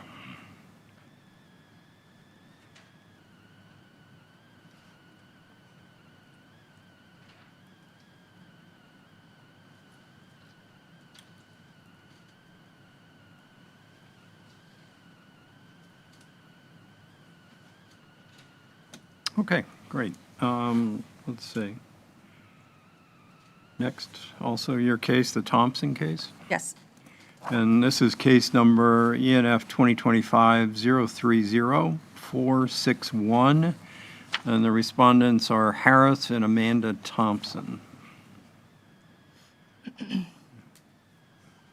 And whenever you're ready. Okay. My name is Kelly Switzer, and I've been sworn in. I'm a code compliance investigator for Martin County. The respondents, Harris D. Thompson and Amanda A. Thompson, are not present. This case concerns a property at 19884 Southeast Water Grass Drive in Jupiter, Florida, 33458. This case was not generated from an anonymous complaint. According to the official records of the property appraiser of Martin County, the property owners are Harris D. Thompson and Amanda A. Thompson. A copy of the property appraiser's record of ownership is County's Exhibit 1. On March 10th, 2025, an expired permit letter was emailed to Pool Builders Plus, Inc. A copy of the letter is marked as County's Exhibit 2. On April 2nd, 2025, I was unable to access the community, therefore I sent an email requesting that the contractor reactivate the permit. The permit was not reactivated, so based upon the investigation, I issued a notice of violation to Harris D. Thompson and Amanda A. Thompson on February 24th, 2025, and is marked as Exhibit 3. Where'd I go? Oh. In the notice, I cited the following Martin County Code violations: Section 105.1, Florida Building Code, permits when required, incorporated by Section 21.1, General Ordinances, Martin County Code, for an expired permit for a new swimming pool. In the notice of violation, the respondent was given until May 26, 2025 to correct the violation and was informed of the need to contact Martin County Code Enforcement upon doing so. On May 30th, 2025, I checked the permit status and the permit remained expired. Since complying was not achieved, I sent a notice of hearing, sorry, bear with me. Hold on just a moment. Okay. This is, I don't have my first notice of hearing, my apologies. The owner reached out to me and requested, I apologize. The owner reached out to me and requested an extension on their July 24th, 2025 hearing. I issued an amended notice of hearing for the August hearing date. The amended notice of hearing is marked as Exhibit 4. The return receipt was not received, therefore I posted the property and at the Martin County Administrative Building. The posting and the affidavit of posting is marked as County's Exhibits 5 and 6. There's the posting. And that is actually at the address? Yes, it is. You were- I was able to get in. I got a new gate code for the property Okay. and my affidavit. No contact has been made since my data posting by the owner or the contractor. Therefore, I checked the permit status again on August 19, 2025, and saw that the cited violation had not been corrected. A screenshot of the permit status is marked as County's Exhibit 7. It's showing as expired.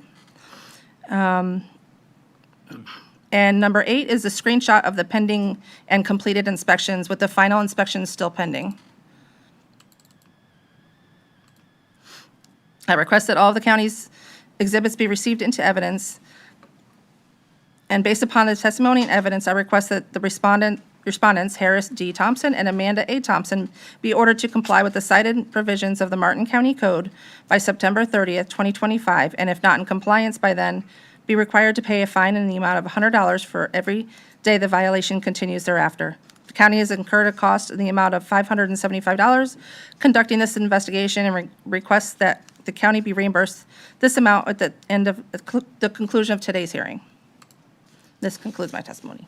Okay. Have you spoken with the Thompsons? Just that the day of posting, she ended up coming out and talking to me, the property owner, and she said she was just going to give it to her husband, and that's the last I heard. And I have not heard from the contractor as well. Okay.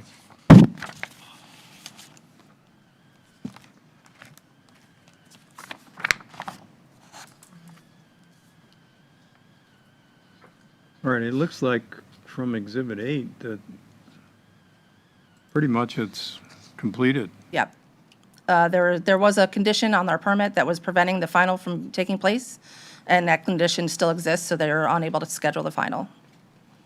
And the pool company said they were working on it, and that, again, I have not heard from either party. Okay.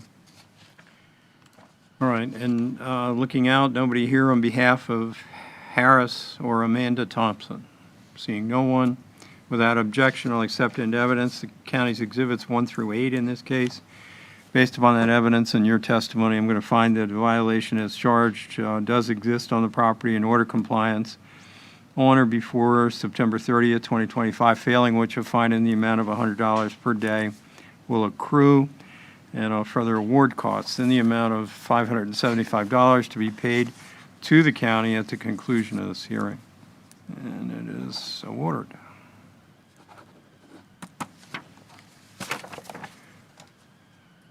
Okay.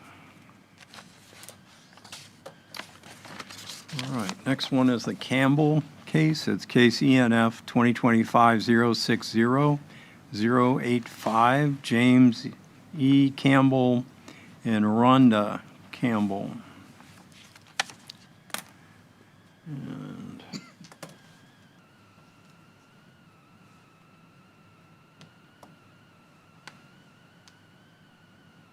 okay. Okay. My name is Kelly Switzer, and I've been sworn in. I'm a code compliance investigator for Martin County. The respondents, James E. Campbell II and Rhonda L. Campbell, are not present. This case concerns a property at 19070 Southeast Robert Drive, Tequesta, Florida 33469. This case was not generated from an anonymous complaint. According to the official records of the property appraiser of Martin County, the property owner is James E. Campbell II and Rhonda L. Campbell. A copy of the property appraiser's record of ownership is County's Exhibit 1. On June 3rd, 2025, I inspected the property, and at the time I observed a property with tall grass and trash. At the time, I photographed the property, and the photograph accurately shows what I saw then is marked as Exhibits 2 through 5. So this is under the carport. There's a lot of trash down, just laying around the driveway. 3 is just another angle of the front driveway. He's got netting and trash all along the side. 4 is the side of the property with the tall grass. And then 5 is another angle of the grass. Based upon the investigation, I issued a notice of violation to James E. Campbell and II and Rhonda L. Campbell on June 4, 2025. The notice of violation is marked as County's Exhibit 6. In the notice, I cited the following Martin County Code violations: Section 67.201A, nuisance declared weeds, undergrowth, general ordinances, Martin County Code, and Section 67.201B, nuisance declared trash, etc., general ordinances, Martin County Code. In the notice of violation, the respondent was given until June 25th, 2025 to correct the violations and was informed of the need to contact Martin County Code Enforcement upon doing so. Compliance was not achieved, and notice of hearing was issued by certified mail on July 11th, 2025, and is marked as County's Exhibit 7.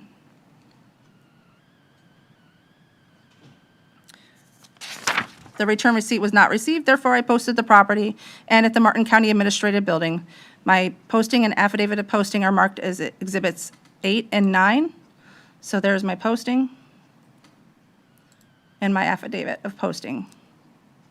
At the time of posting, I also conduct a follow-up. The photos of my follow-up are marked as County's Exhibits 10 and 11. So there's the grass getting taller. And then there's more trash in the front yard. I'm not exactly sure what the structure is. Looks like maybe a trailer of some sort. No call or letter from the property owner was received within the time allowed. Therefore, I went to the property again on August 19, 2025, and saw the cited violations had not been corrected. At the time, I photographed the property. The photographs accurately show what I saw then, and is marked as County's Exhibits 12 through 14. So this is 12, this one side of the property, still tall grass. There's some stuff in the back laying around. 13 is the other side of the property. There's tall grass in the back. Looks like he did mow in the front area, but the back is still tall. And then here's the trash, that trailer thing, and then now there's a tarp over top of everything. At the time, I requested all of the county's exhibits be received into evidence, and based upon the testimony and evidence, I request that the respondents, James E. Campbell II and Rhonda L. Campbell, be ordered to comply with the cited provisions of the Martin County Code by September 30th, 2025, and if not in compliance by then, be required to pay a fine in the amount of $100 for each violation per day. The violation continues thereafter. The county has incurred a cost and amount of $575 conducting this investigation, and requests that the county be reimbursed this amount at the conclusion of today's hearing. Okay, anybody here on behalf of James or Rhonda Campbell? Looking out, seeing no one, without objection, I'll accept into evidence the county's Exhibits 1 through 14. In this case, based upon that, I'm going to find that compliance needs to be achieved by September 30th, 2025, failing which a fine in the amount of $100 per day will accrue, and a further award costs in the amount of $575 to be paid to the county at the conclusion of this hearing. And it is so ordered. Looks like the camels went fishing instead of mowing their lawn. I guess so. Well, Before Officer Schweitzer leaves, the Yes. county has an application, a recall on what was number 7 on today's docket, Hayes. It's my recollection, we didn't enter the exhibits into evidence. Exhibits 1 through 9. Well, I continued the case. And actually, what I would prefer is to hear the case new on, rather than accept into evidence, because then it's like, well, I could rule based on evidence. I'd rather you repeat everything. So you're going to see that again, all those exhibits. I actually don't have them in front of me. Never did. And Well, we went through the entire case, Your Honor. We presented all the exhibits. yeah, and let me just tell you, in other jurisdictions, if I'm going to continue a case, I don't typically hear the evidence. I can accept it, but the folks weren't here, And since you continued it, I'll bet you probably told them they didn't need to be here, right? They requested they couldn't be here. Okay. Let's hold off on the evidence. Okay. I would rather do it that way. I'm not going to accept India evidence, those exhibits 1 through 9. You'll present them again. Okay. If need be, otherwise they're good to go. Okay, thank you. All right. And thanks for calling that to my attention, because I had really lost track of that, but, okay.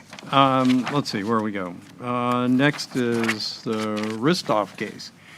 It's case number ENF 2025-030-162, Ristov Holdings LLC. It's HRISTOV. And Ms. Esbiat, you're going to testify, and you've been sworn in. Yes. Let me just catch up with you here. My name is Maria Espea, and I have been sworn in. I'm a code compliance investigator for Martin County. The respondent, Ristov Holdings LLC, is not present. This case concerns a property at 2992 Southeast Golden Gate Avenue in Stuart, Florida, in Martin County, Florida. This case was not generated from an anonymous complaint. According to the official records of the property appraiser of Martin County, the property owner is Ristov Holdings LLC. A copy of the property appraiser's record of ownership is County's Exhibit 1. On February 26, 2025, I inspected the property. At that time, I observed trash, high grass, unpermitted work on the side of the house, on the back side of the house, and a damaged fence. At that time, I photographed the property. The photographs accurately show what I saw then, marked as County's Exhibits 2 through 5. Let me zoom in. So 2, here's the damaged fence. There's high grass, there's trash everywhere. And then right here, you can barely see it, but right here, there's a door to the back patio. I guess it was enclosed. Based upon the investigation, I'm sorry, I skipped a few exhibits. Number 2 is a different view of exactly what we're looking at. I'm sorry, number 3. Number 4, it's just showing you that there was items scattered throughout the ground, bottles and different items. Number 5 is just I moved further back to give you a better view. Based upon the investigation, I issued a notice of violation to the owners on March 7th, 2025, marked as County's Exhibit Number 6. In the notice, I cited the following Martin County Code violation. Section 67.201A, nuisance declared weeds, undergrowth, General Ordinances, Martin County Code. Section 67.201B, nuisance declared trash, etc., General Ordinances, Martin County Code. Section 105.1, permits when required, incorporated by Section 21.1, General Ordinances, Martin County Code. And Section 21.99, accessory structures, General Ordinances, Martin County Code. In the notice of violation, the respondent was given until April 7th, 2025 to correct the violation and was informed of the need to contact Martin County Code Enforcement upon doing so. On May 16th, 2025, I did a follow-up inspection and seen violations remained except for a building without a permit. These inspection photos are marked as County's Exhibits 7 through 12. So in 7, you can see that door was removed. The trash remains, the high grass here remains. 8, I would say that's trash on top of the roof. 9 is the other side of the house. So the initial picture you saw was on the side of the road over there. And this is the other side of the duplex where it was enclosed before. 10, just some additional pictures of the initial side you saw. 11, a closer view. And 12. Since compliance was not achieved, a notice of hearing was issued by certified mail on May 23, 2025, marked as County's Exhibit Number 13. I followed up on June 17, 2025. During this inspection, I seen that a new fence was placed on the property. The inspection photos are marked as County's Exhibit Number 14. So where the fence was damaged or Actually, there was no fence. It was partial fence, and then it was damaged. This is a new fence. You could see the part that's not painted if I zoom in. Due to the new fence, I amended the notice of violation on June 20th, 2025. The amended notice of violation is marked as County's Exhibit Number 15. The violation code remains the same from the initial notice of violation of 105.1, but on this amended notice, I informed the owner of the new fence requiring a permit. Compliance was not achieved, therefore, I sent an amended notice of hearing for today's hearing by certified mail and regular mail on July 15th, 2025, marked as County's Exhibit Number 16. The return receipt was not returned, therefore, on July 22nd, 2025, Officer Shanahan posted the property and the Martin County Admin Building. The affidavit of posting is marked as County's Exhibit Number 17. No call or letter from the property owner was received within the time allowed. Therefore, I went to the property again on August 19, 2025, and saw that the cited violation had not been corrected. At that time, I photographed the property. The photograph accurately shows what I saw then and is marked as County's Exhibits 18 and 19. And actually, the unpermitted fence and damaged fence violation was resolved. The grass was mowed as well. The only violation remaining is the trash. And number 18 shows the trash Okay. still there. So 105.1 is now cured again. Okay. Correct. And the weeds And number 19. and the accessory structure. I request that all of the county's exhibits be received into evidence. Based upon the testimony and evidence, I request that the respondent be ordered to comply with the cited provisions of the Martin County Code by September 30th, 2025, and if not in compliance by then, be required to pay a fine in the amount of $100 for every day the violation continues thereafter. The county has incurred a cost in the amount of $575 conducting this investigation and request that the county be reimbursed this amount at the conclusion of today's hearing. Okay. All right, anybody here on behalf of Ristov Holdings LLC? Looking out, seeing no one, without objection, I'll accept into evidence county's exhibits 1 through 19 in this case. Based upon that evidence and your testimony, I'll find that a violation of 67-201B trash does exist on the property. Order compliance on or before, you said August, no, I'm going to say September, I'm going to say September 31st in this case.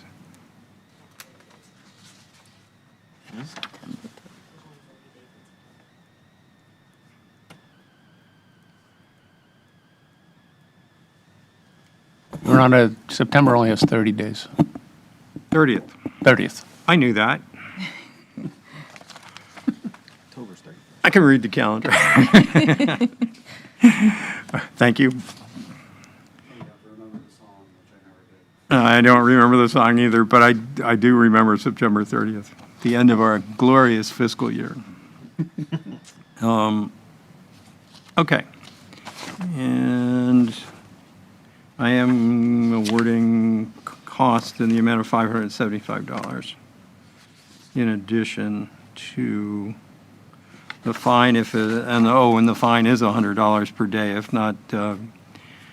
if not taken care of by September 30th.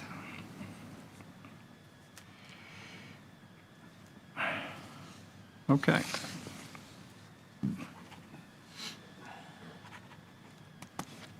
Good. All right. Oh, another Ristov Holdings case. It's case number ENF 2025-051-164-01, Ristov Holdings LLC. Different property? Different property. Okay. All right. My name is Maria Espaillat, and I have been sworn in. I'm a code compliance investigator for Martin County. The respondent, Ristov Holdings LLC, is not present. This case concerns a property at 2507 Southeast Norman Street in Martin County, Florida. This case was not generated from an anonymous complaint. According to the official records of the property appraiser of Martin County, the property owner is Ristov Holdings LLC. A copy of the property appraiser's record of ownership is County's Exhibit 1. On May 28, 2025, I inspected the property. At that time, I observed bees in the back of the shed. The shed appeared to be lived in. Also, the house appeared to be divided into several units with several entrances instead of a single-family residence. The neighbors also confirmed all the units were being rented. Later in the case, you will see in the exhibits that confirmed this as well. There was other violations such as trash, high grass, fascia, exterior damage to the house, and boarded windows. At that time, I photographed the property. The photographs accurately show what I saw then, marked as County's Exhibits 2 through 15. 2 is boarded window. There's exterior damage here. Number 3, more trash on the side. You can see the shutters as well. 4 is the front view. I will zoom in for you. If you look at the right side of the home, it's full of items. 5 is just showing you the other side of the property. There's some shutters there, and then there's 2 doors here, including the front doors, 3. 6 is back to that front view to the right that we were looking at. 7 is the back of the property. 8, behind the property is the shed that's being lived in, including some pieces of trash there. 9, more trash on the side of the home. 10 is another view of trash and buckets and pieces of wood. 11 is behind that greenish-looking shed. This is in the back of it where the bees are. You can't see it on a camera, but I could see it in person when I was there. And 12 is just another view of where the bees and the beehives were. 13, oops, I'm sorry, there you go. So 13 shows you this is the main house, and this is the shed in the back, and all the rentals. This is showing you basically where every front door is to enter each unit. 14 is the property appraiser drawing that shows you it's a single-family residence. It's a 3-bedroom, 2-bath, and this is the home. 15 is the shed on the property appraiser. Based upon the investigation, I issued a notice of violation to the owner on June 4th, 2025, marked as County's Exhibit Number 16. In the notice, I cited the following Martin County Code violation. Sections 21.145, Infestation General Ordinances, Martin County Code. Section 3.11, Permitted Uses, Land Development Regulations, Martin County, Florida. Section 67.201A, Nuisance Declared Weeds, Undergrowth, General Ordinances, Martin County Code. Section 67.201B, Nuisance Declared Trash, etc., General Ordinances, Martin County Code. Section 21.121.2, Openable Windows, General Ordinances, Martin County Code. And Section 21.110, General Exterior Structure, General Ordinances, Martin County Code. In the notice of violation, the respondent was given until July 4th, 2025, to correct the violations and was informed of the need to contact Martin County Code Enforcement upon doing so. Compliance was not achieved, and a notice of hearing was issued by certified mail on July 15, 2025, marked as County's Exhibit Number 17. The return receipt was not returned, therefore, on July 22, 2025, Officer Shanahan posted the property and the Martin County Admin Building. The affidavit of posting is marked as County's Exhibit Number 18. I went to the property on August 6, 2025, to try to make contact with anyone who lived there. Upon arrival, there was trash in the front of the house. The trash included household items. On the side of the house, there were 3 men who appeared to be remodeling or repairing one of the rental units. I knocked on the front door, and a man that was named Juan came to the front. He confirmed that all units were rented and that he lived in the shed. He stated that the trash by the road was from people who used to live there in the unit that he and the other 2 men were repairing. He walked the property with me, and I photographed the rear unit he was repairing. I left my business card for him to have the owner call me, and these photos are marked as County's Exhibits 19 through 23. 19 was the front of the trash of whoever lived in the back unit prior. 20 is looking from back to front that's the first unit as you walk in, and they were in the one next to it instead. 21 is a rear view, and you can see the exterior damage still existed right here, along with the trash. 22 is, as soon as you enter the rear unit, it has its own bathroom. To the left is like a kitchenette, and to the right is just one whole room.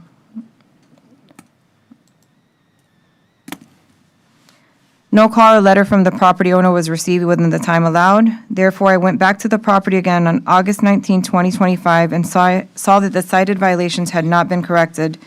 At that time, I photographed the property. The photographs accurately show what I saw then, and are marked as county's exhibits 24 to 29. The openable windows violation, the shutters have been removed, so that was resolved. Okay. 24 shows trash still there, high grass in the back. 25 is the front to the right from the street. This is what you could still see there.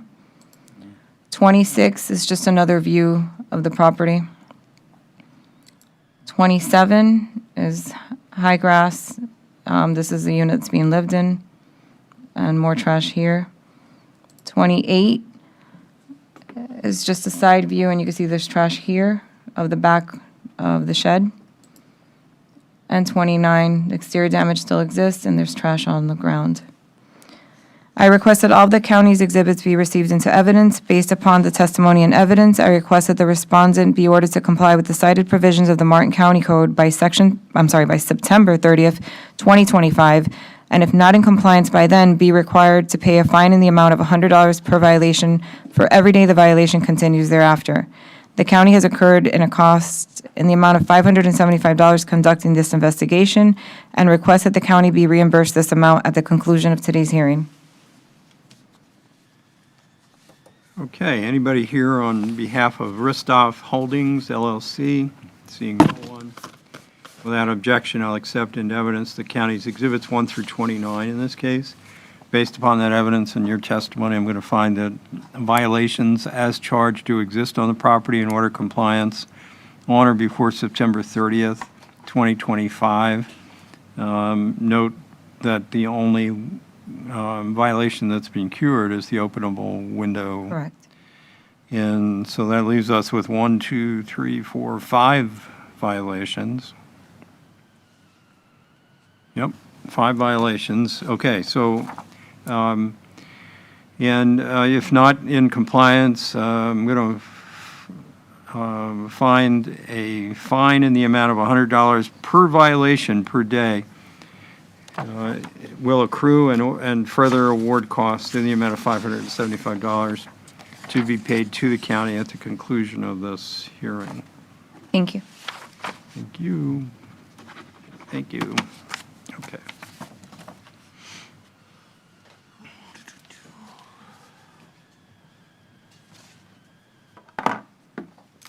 All right.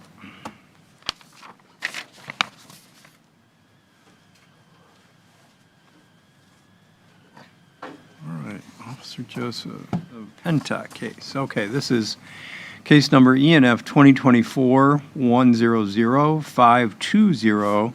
The respondent is Denise Penta. And let's see, Officer Joseph, you're going to testify if you raise your right hand. Do you swear or affirm the testimony you're about to give will be the truth, the whole truth, and nothing but the truth, so help you God? I do. Very good. 520.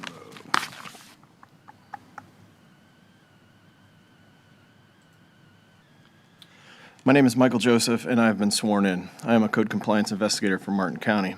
The respondent, Denise Penta, is not present. This case concerns the property at 5861 Southeast Catherine Ave, Stuart, Florida, in Martin County, Florida. This case was not generated from an anonymous complaint. According to the official records of the property appraiser of Martin County, the property owner is Denise Penta. A copy of the property appraiser's record of ownership is County's Exhibit 1. Okay. On November 5th, 2024, Michael Shanahan inspected the property. At the time, he observed roof damage from the tornado and Hurricane Milton. At that time, he photographed the property. The photograph accurately shows what he saw then and is marked as County's Exhibit 2 and 3. So there's 2.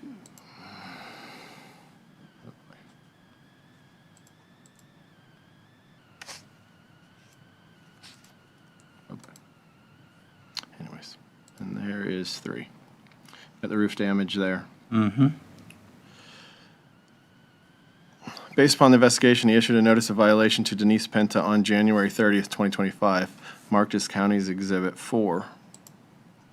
In the notice, he cited the following Martin County Code violations: Section 21.115, roofs and drainage; Section 21.121.1, glazing, General Ordinances, Martin County Code; Section 21.99, accessory structures, garage door. In the notice of violation, the respondent was given until March 3rd, 2025 to correct the violation and was informed of the need to contact Martin County Code Enforcement upon doing so. I took over this case May 8th, 2025, and compliance had not been achieved for all violations, and new violations of trash and debris were also observed at the residence. At that time, I photographed the property. The photographs accurately shows what I saw then and is marked as County's Exhibit 5 and 6.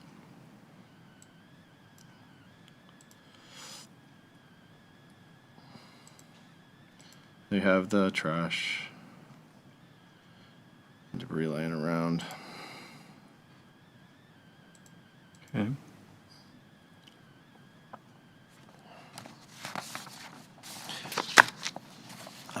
Extra time was given to the homeowner due to roof permits being received and work being done. I then went back to the residence on July 28th, 2025 to check on progress. I photographed the property. The photographs accurately show what I saw then, and they are marked as County's Exhibit 7, 8, and 9.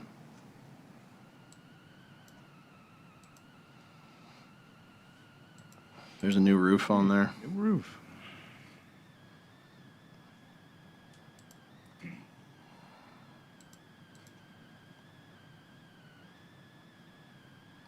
More trash. And the trash still remains on the side. An amended notice of violation was mailed to include Section 67.201B, nuisance declared trash, etc., General Ordinances, Martin County Code, and a Liz Pendants. A notice of hearing was mailed via certified mail on July 29th, 2025. The amended notice of violation is marked as County's Exhibit 10, with the notice of hearing being marked as County's Exhibit 11.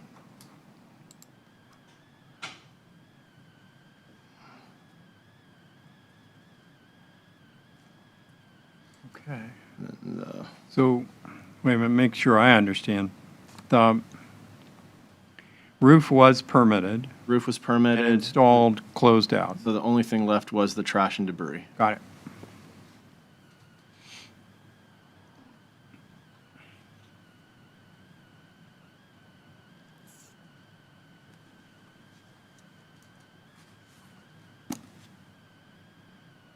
I think we were at the point where Exhibit 11, the notice of hearing for today's hearing. Yep.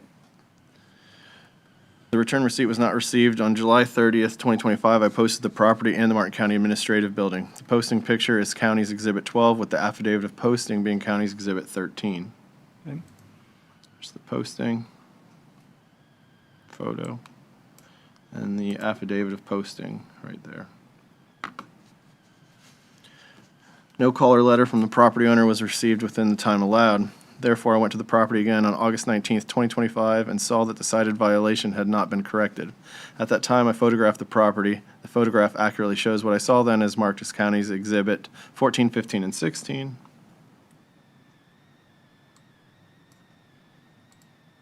So, trash remains.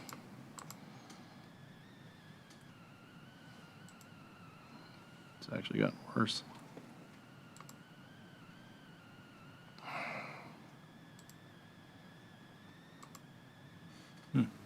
Same.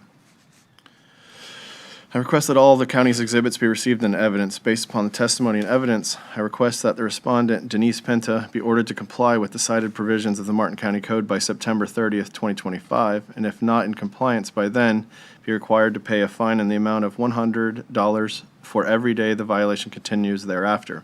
The county has incurred a cost in the amount of $575 conducting this investigation and requests that the county be reimbursed this amount at the conclusion of today's hearing. Concludes my testimony.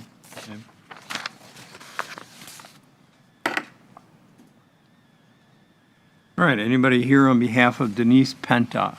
Looking out, seeing no one, without objection, I'll accept into evidence the county's exhibits 1 through 16 in this case. Based upon that evidence and your testimony, I'll find that a violation as charged does exist on the property, being 67201B trash, and order compliance on or before September 30th, 2025, failing which a fine in the amount of $100 per day will accrue, and I'll further award costs in the amount of $575 to be paid to the county at the conclusion of this hearing.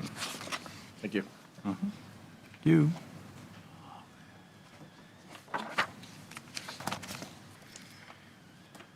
All right.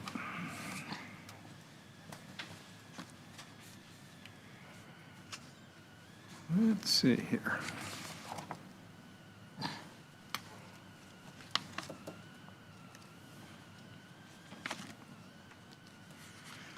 We know we're getting toward the end of things when Miss Bradley shows up. That's how you, it's a clear indication. All right, let's see. This one is case number 07-0017632, Jolie Properties and Investments LLC. It's a fine reduction stipulation.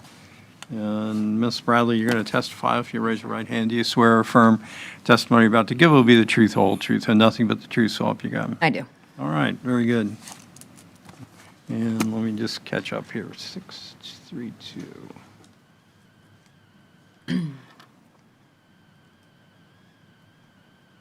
Okay. Whenever you're ready. My name is Rachel Spradley, and I've been sworn in. I'm the nuisance abatement coordinator for Martin County. This case concerns the property located at 8506 Southeast Eucalyptus Way, Hope Sound in Martin County, Florida. On May 21st, 2008, an order finding violation was issued by the Code Enforcement Magistrate to JBA Assets Incorporated for violation section 67201B, nuisance declared trash, etc., General Ordinance, Martin County Code, and section 21.115, roof and drainage, General Ordinances, Martin County Code. So Exhibit 1 is going to be the property appraiser showing that Jolie Properties and Investments LLC is the current owner. Exhibit 2 is the original recorded order from 2008 that was placed on the property. Compliance was required by July 9th, 2008. On August 11th, 2025, an affidavit of compliance with accrued fines was issued reflecting an outstanding fine in the amount of $1,242,800, plus cost in the amount of $350. Pursuant to Section 1.98B General Ordinances, Martin County Code, no code enforcement lien shall be reduced to the value less than 10% of the total fine amount or 10% of the value of the property, whichever is less. The portion of the lien attributed to cost shall not be subjected to reduction. Marcus A. Dames is the prior owner of the property pursuant to a warranty deed recorded in Official Record Book 3506, page 625, Martin County, Florida Public Records. Jolie Properties and Investment LLC is the current owner. The respondent has no remaining interest in the property. So exhibit number 3 is the affidavit of compliance with accrued fines that was recorded on the property. And then exhibit number 4, and this is where that kind of comes in, Mr. Nicoletti, is Mr. Dames was the prior owner that sold to Jolie. He is taking responsibility for the fines. So he is the one that requested the fine reduction.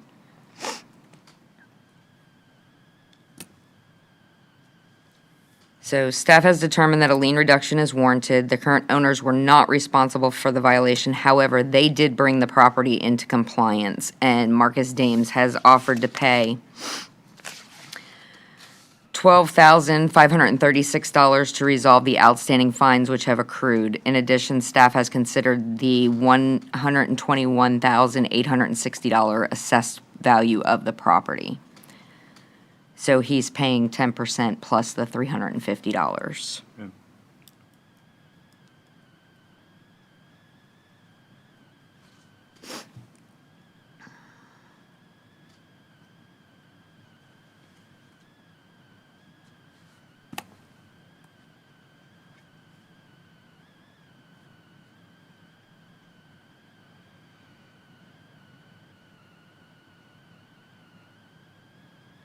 Let me just look at these numbers.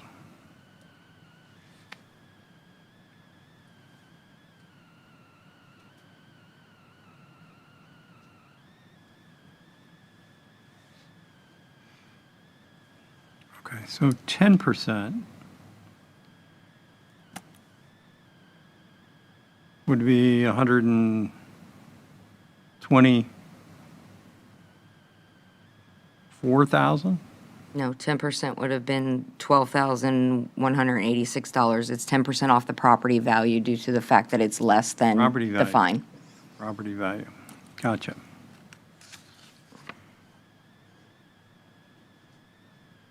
Okay, I understand. Yeah, I just, when I saw the $1.2 million, I went, 10% of that is a little more It's than. 10% of whichever is less. Gotcha. I remember that ordinance.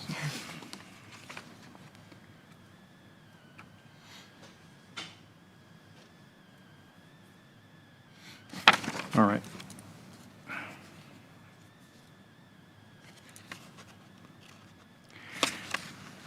Okay, so without objection, I'll accept into evidence the county's exhibits 1 through 4 in this case. Based upon the evidence in your testimony, Ms. Bradley, I'm going to find that it is appropriate to enter a fine reduction agreed order and approve the stipulation that has been signed. I see Marcus Dame's printed name. Is that electronic? That's how it came through. That's why I printed, if you see the next page, it has a screenshot of how it came through. He did it through his phone. He said it was an app on his phone that he did. That's why I kind of printed that screenshot showing it did come out of his phone. Okay, does not show that it's verified or that it's in one of the I'm not sure he apps. knows how to do that.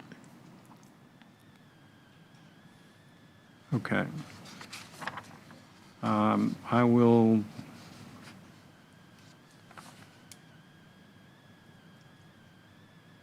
accept it as an electronic signature based upon the, actually, I'm going to make that Exhibit 5. Okay.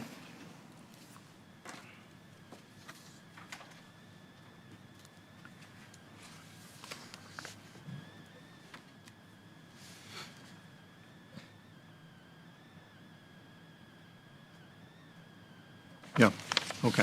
And also note for the record that Ms. Bradley, you signed on behalf of the county. Okay. Good. All right, next one is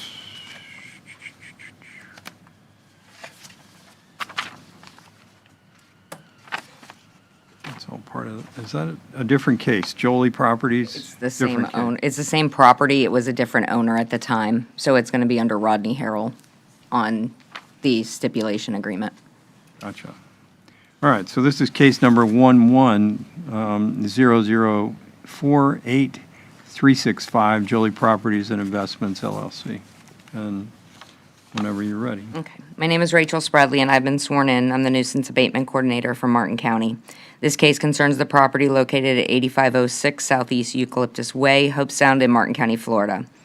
On September 21st, 2011, a stipulation and agreed final order was issued by the Code Enforcement Magistrate to Rodney Harrell for Section 21.121.1 glazing, General Ordinances, Martin County Code, Section 105.1 FBC permits when required, incorporated by Section 21.1 General Ordinances, Martin County Code, Section 21.111 protective treatment, General Ordinances, Martin County Code, and Section 4.769 site addressing, Martin County Land Development Regulations.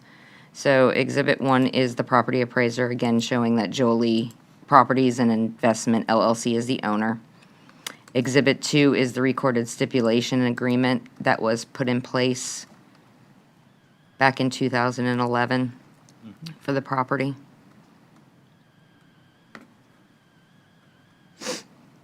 Compliance was required by November 21st, 2011. On July 28th, 2025, an affidavit of compliance with accrued fines was issued reflecting an outstanding fine in the amount of $1,933,600 plus cost in the amount of $300. Pursuant to Section 1.98.b General Ordinances Martin County Code, no code enforcement lien shall be reduced to the value less than 10% of the total fine amount or 10% of the value of the property, whichever is less. The portion of the lien attributed to cost shall be subject to no reduction.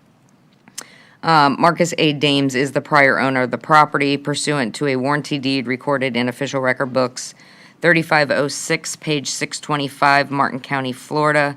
Public Records, Jolie Properties and Investment LLC is the current owner. The respondent has no remaining interest in the property. And Exhibit 3 is the affidavit of compliance with fines that was recorded. And then Exhibit 4 is the reduction request, again, from Mr. Dames. Okay. Staff has determined that a lien reduction is warranted. The current owners were not responsible for the violation. However, they did bring the property into compliance, and Marcus Dames has offered to pay $12,486 to resolve the outstanding fines which have accrued. In addition, staff has considered the $121,860 assessed value of the property. And that concludes my testimony for this one. Okay, and this is also approved by Marcus Dames, so I'm going to go ahead and enter that page as Exhibit 5 as well. All right, so without objection, I'll accept into evidence the county's Exhibits 1 through 5 in this case. And based upon the evidence, I'm going to find that it is appropriate to approve the stipulation reducing the fine to $12,486.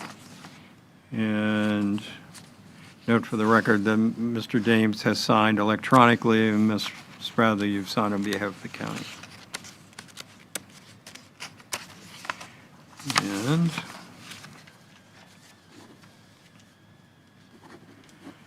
so ordered. Thank you, sir. Okay.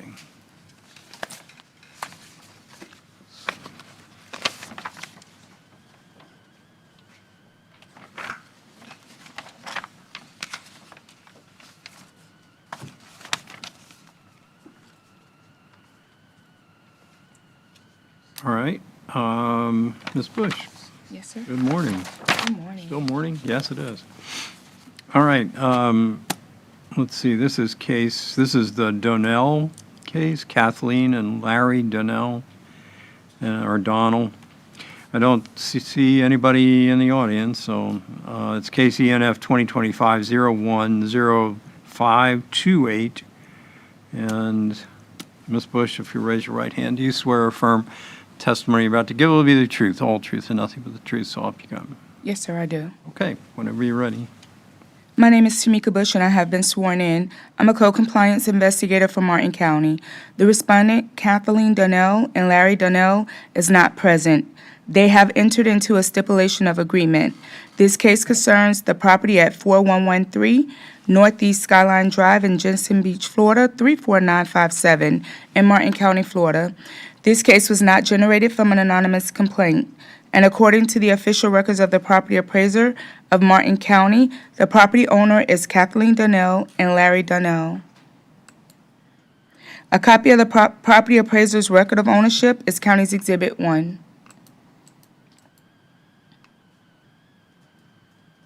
On February 17, 2025, I inspected the property, and at that time, I observed siding in disrepair and/or rotting on the structure. At that time, I photographed the property. The photograph accurately shows what I saw then and is marked as County's Exhibit 2.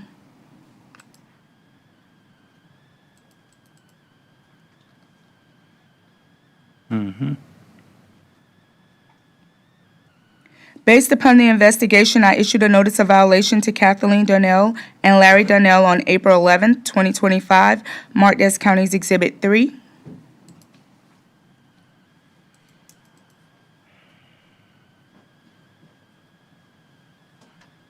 In the notice, I cited the following Martin County Code violation, Sections 105 FBC permits when required, incorporated by Sections 21.1 General Ordinances of Martin County Code, Sections 21.111 Protective Treatment, General Ordinances, Martin County Code, which has since complied. In the notice of violation, the respondent was given until May 12, 2025 to correct the violation and was informed of the need to contact Martin County Code Enforcement upon doing so. Compliance was not achieved, and a notice of hearing was issued by certified mail on June 2nd, 2025, and is marked as County's Exhibit 4.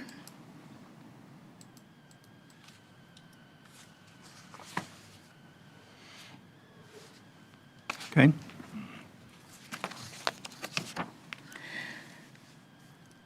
I re-inspected the property and observed that the work had been completed. A photo was taken and is marked as County's Exhibit 5.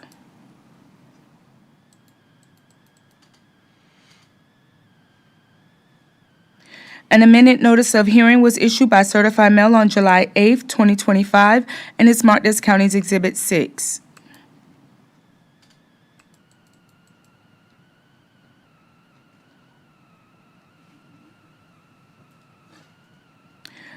The return receipt was not received, therefore the property and county administration was posted on July 22nd, 2025, and is marked as County's Exhibit 7.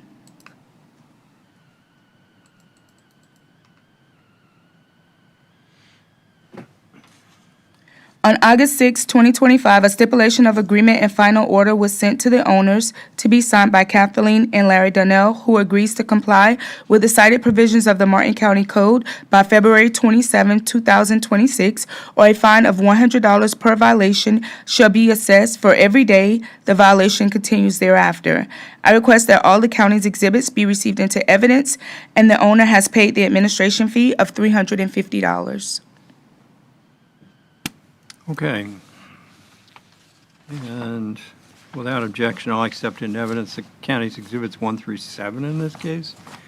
And looking at the stipulation, it recites exactly what you testified to regarding compliance, date, and ultimate fine if they fail to comply. And note for the record that $350 has been paid to the county. The stipulation is signed by Kathleen Donnell or Donnell and Larry Donnell. And Ms. Bush, you on behalf of the county, I'm going to go ahead and enter the agreed order and approve the stipulation. Okay.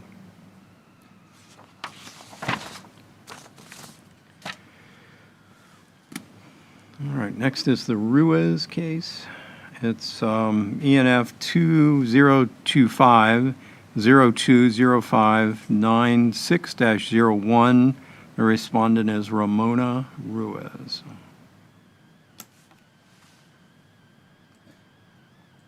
And whenever you're ready. My name is Tamika Bush, and I have been sworn in. I'm a co-compliance investigator for Martin County. The respondent, Ramona Ruiz, is not present and has entered into a stipulation of agreement. This case concerns the property at 1407 Northeast Cedar Street, Jensen Beach, Florida, 34957 in Martin County, Florida.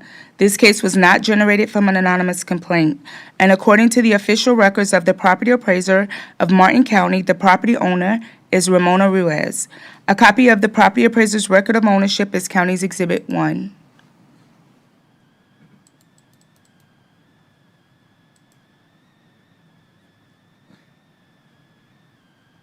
On February 27, 2025, I inspected the property, and at that time, I observed garbage, trash, junk, and debris, and unsightly materials stored on the property to include appliances.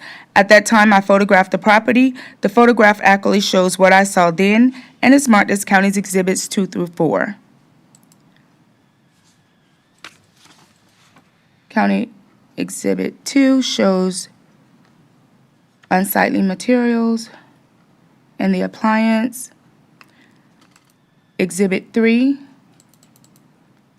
the same thing.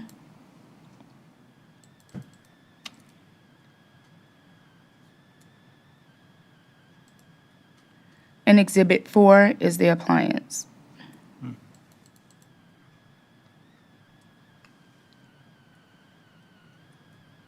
Based upon the investigation, I issued a notice of violation to Ramona Ruiz on June 25th, 2025, marked as County's Exhibit 5. In the notice, I cited the following Martin County Code violation: Section 67.201B, nuisance declared, trash, etc., general ordinances of Martin County Code; Section G2 406.3, 303.6, outdoor appliances, Florida Building Code, general ordinances of Martin County Code.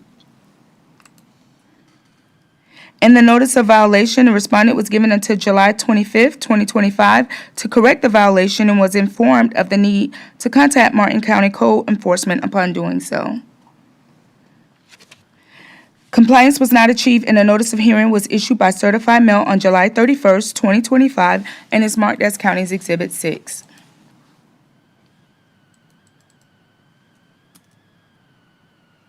Okay.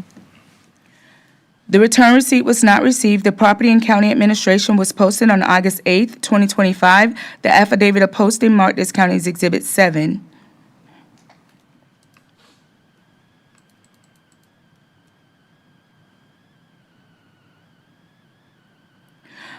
On August 6, 2025, a stipulation of agreement and final order was given to the owners, Ramona Ruiz, to be signed, who agrees to comply with the cited provisions of the Martin County Code by December 31st, 2025, or a fine of $100 per day per violation shall be assessed for every day the violation continues thereafter. I request that all the county's exhibits be received into evidence. The owner has paid the administration fee of $350. Okay. Let's see. All right, so without objection, I'll accept into evidence the county's exhibits 1 through 7 in this case, and looking at the stipulation, find that it accurately relates what you testified to, and note that it is signed by Ramona Ruiz on behalf of herself and you, Ms. Bush, on behalf of the county. I'm going to find it is appropriate to require compliance on or before the 31st of December in this case, and I'll go ahead and approve the agreed order. Thank you, sir. Okay. All right. The next one is the Aleer case, DNF 2025-031-067-01. And Ms. Bush, that's also yours. It's Aleer Ltd. My name is Tamika Bush, and I have been sworn in. I'm a co-compliance investigator for Martin County. The respondent, Aleer Ltd., is not present and has entered into a stipulation of agreement. This case concerns the property at 1145 Southeast MacArthur Boulevard in Stuart, Florida, 34996, in Martin County, Florida. This case was not generated from an anonymous complaint. According to the official records of the property appraiser of Martin County, the property owner is Aleer Ltd. A copy of the property appraiser's record of ownership is County's Exhibit 1.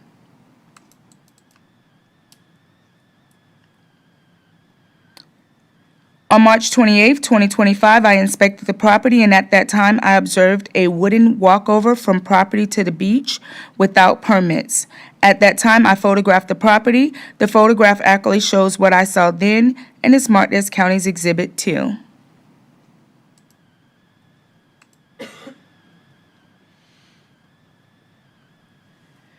Based upon the investigation, I issued a notice of violation to Aleer Ltd. on June 27, 2025, marked as County's Exhibit 3. In the notice, I cited the following Martin County Code violation: Section 105.1 FBC, permits when required, incorporated by Sections 21.1, General Ordinances of Martin County Code.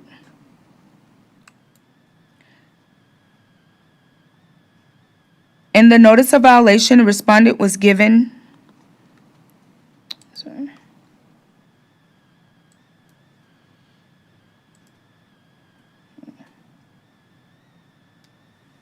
In the notice of violation, The respondent was given until July 28, 2025 to correct the violation and was informed of the need to contact Martin County Code Enforcement upon doing so.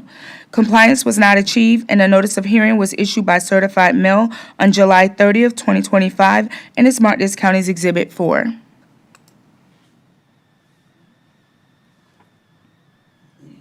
The return receipt was not received, therefore the Property and County Administration Building was posted on August 8th, 2025. An affidavit of posting is marked as County's Exhibit 5.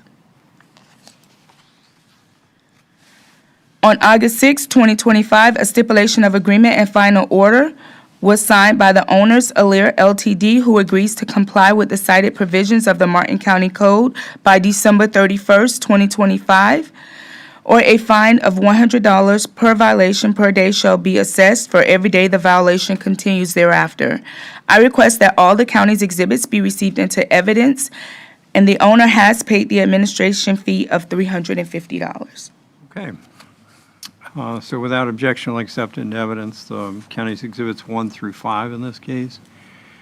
And looking at the stipulation, find that it does relate exactly what your testimony was.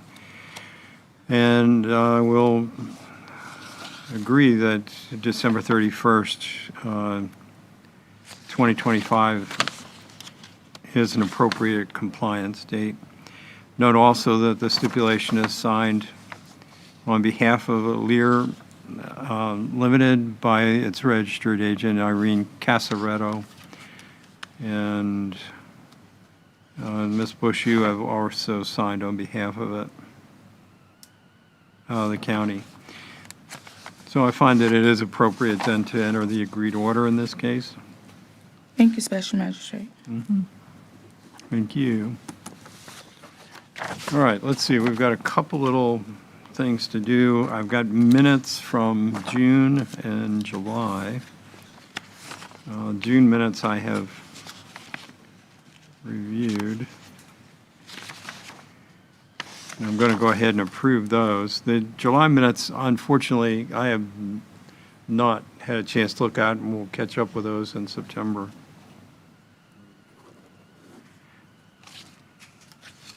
And so let's see, today is the 20th.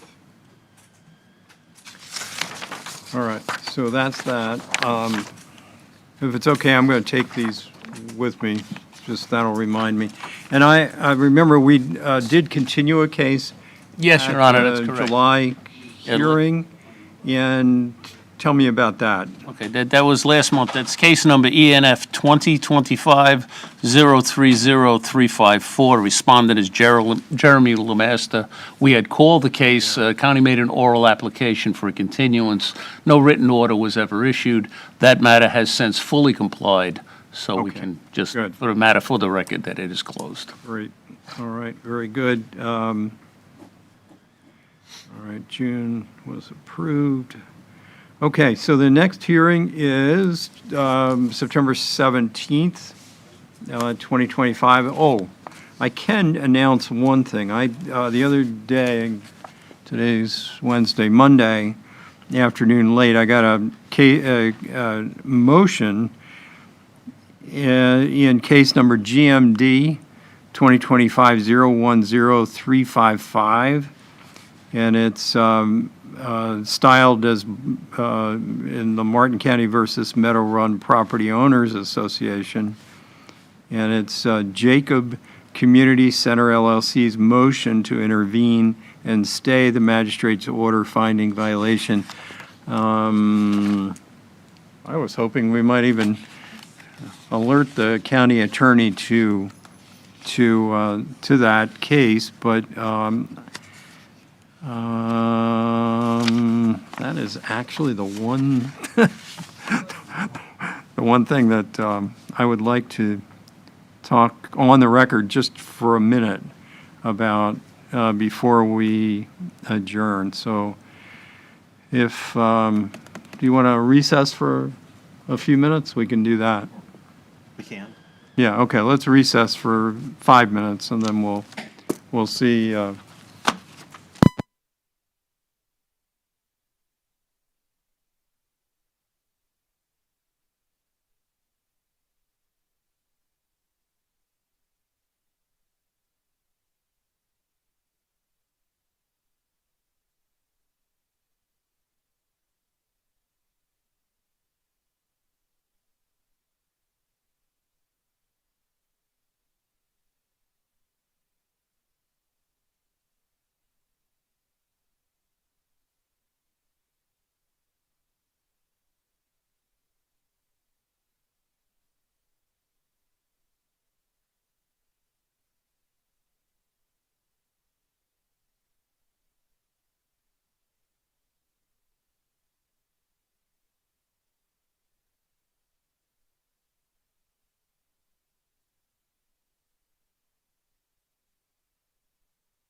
Back on.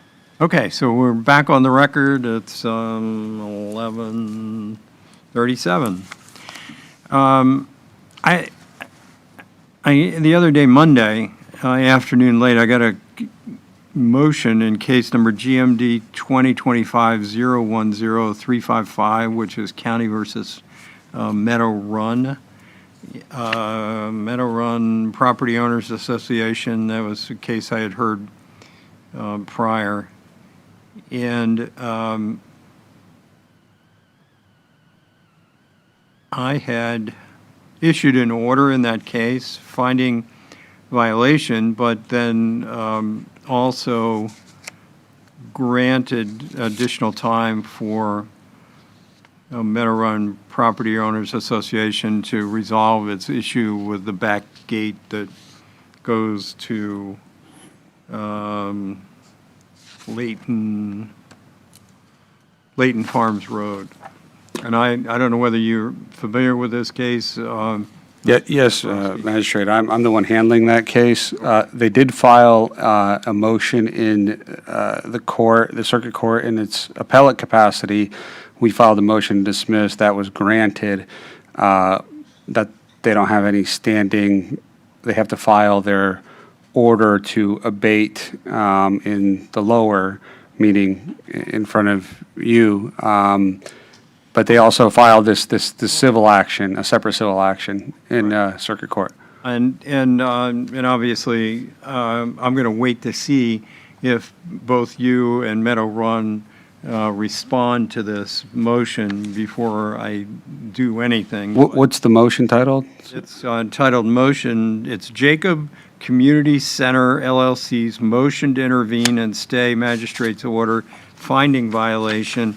It was sent to me Monday, and it shows on here, it's an 11-page memo, and it shows that it was sent to Ms. Elder as counsel for Martin County on August 18th, 2025, and to Scott Lee as counsel for the respondent on the same date, and to me as well. So, signed by Christopher Hamilton. Do you not have a copy of this?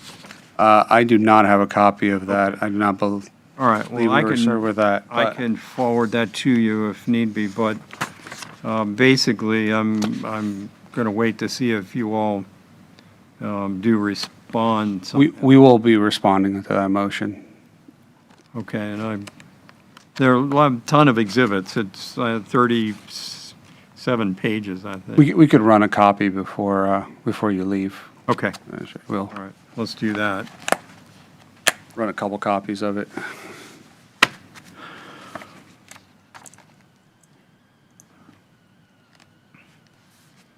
All right, thank you. It's my understanding they're seeking to stay the order, your magistrate's order about the limited use. If you recall, it was for trucks 40 feet and over, as well as other heavy construction vehicles. They're seeking to have that set aside during the pendency of the litigation. Okay. Good. All right, I think that's all we've got for today, and we'll see everybody on September 17th, and have a good month. Thank you. We stand adjourned.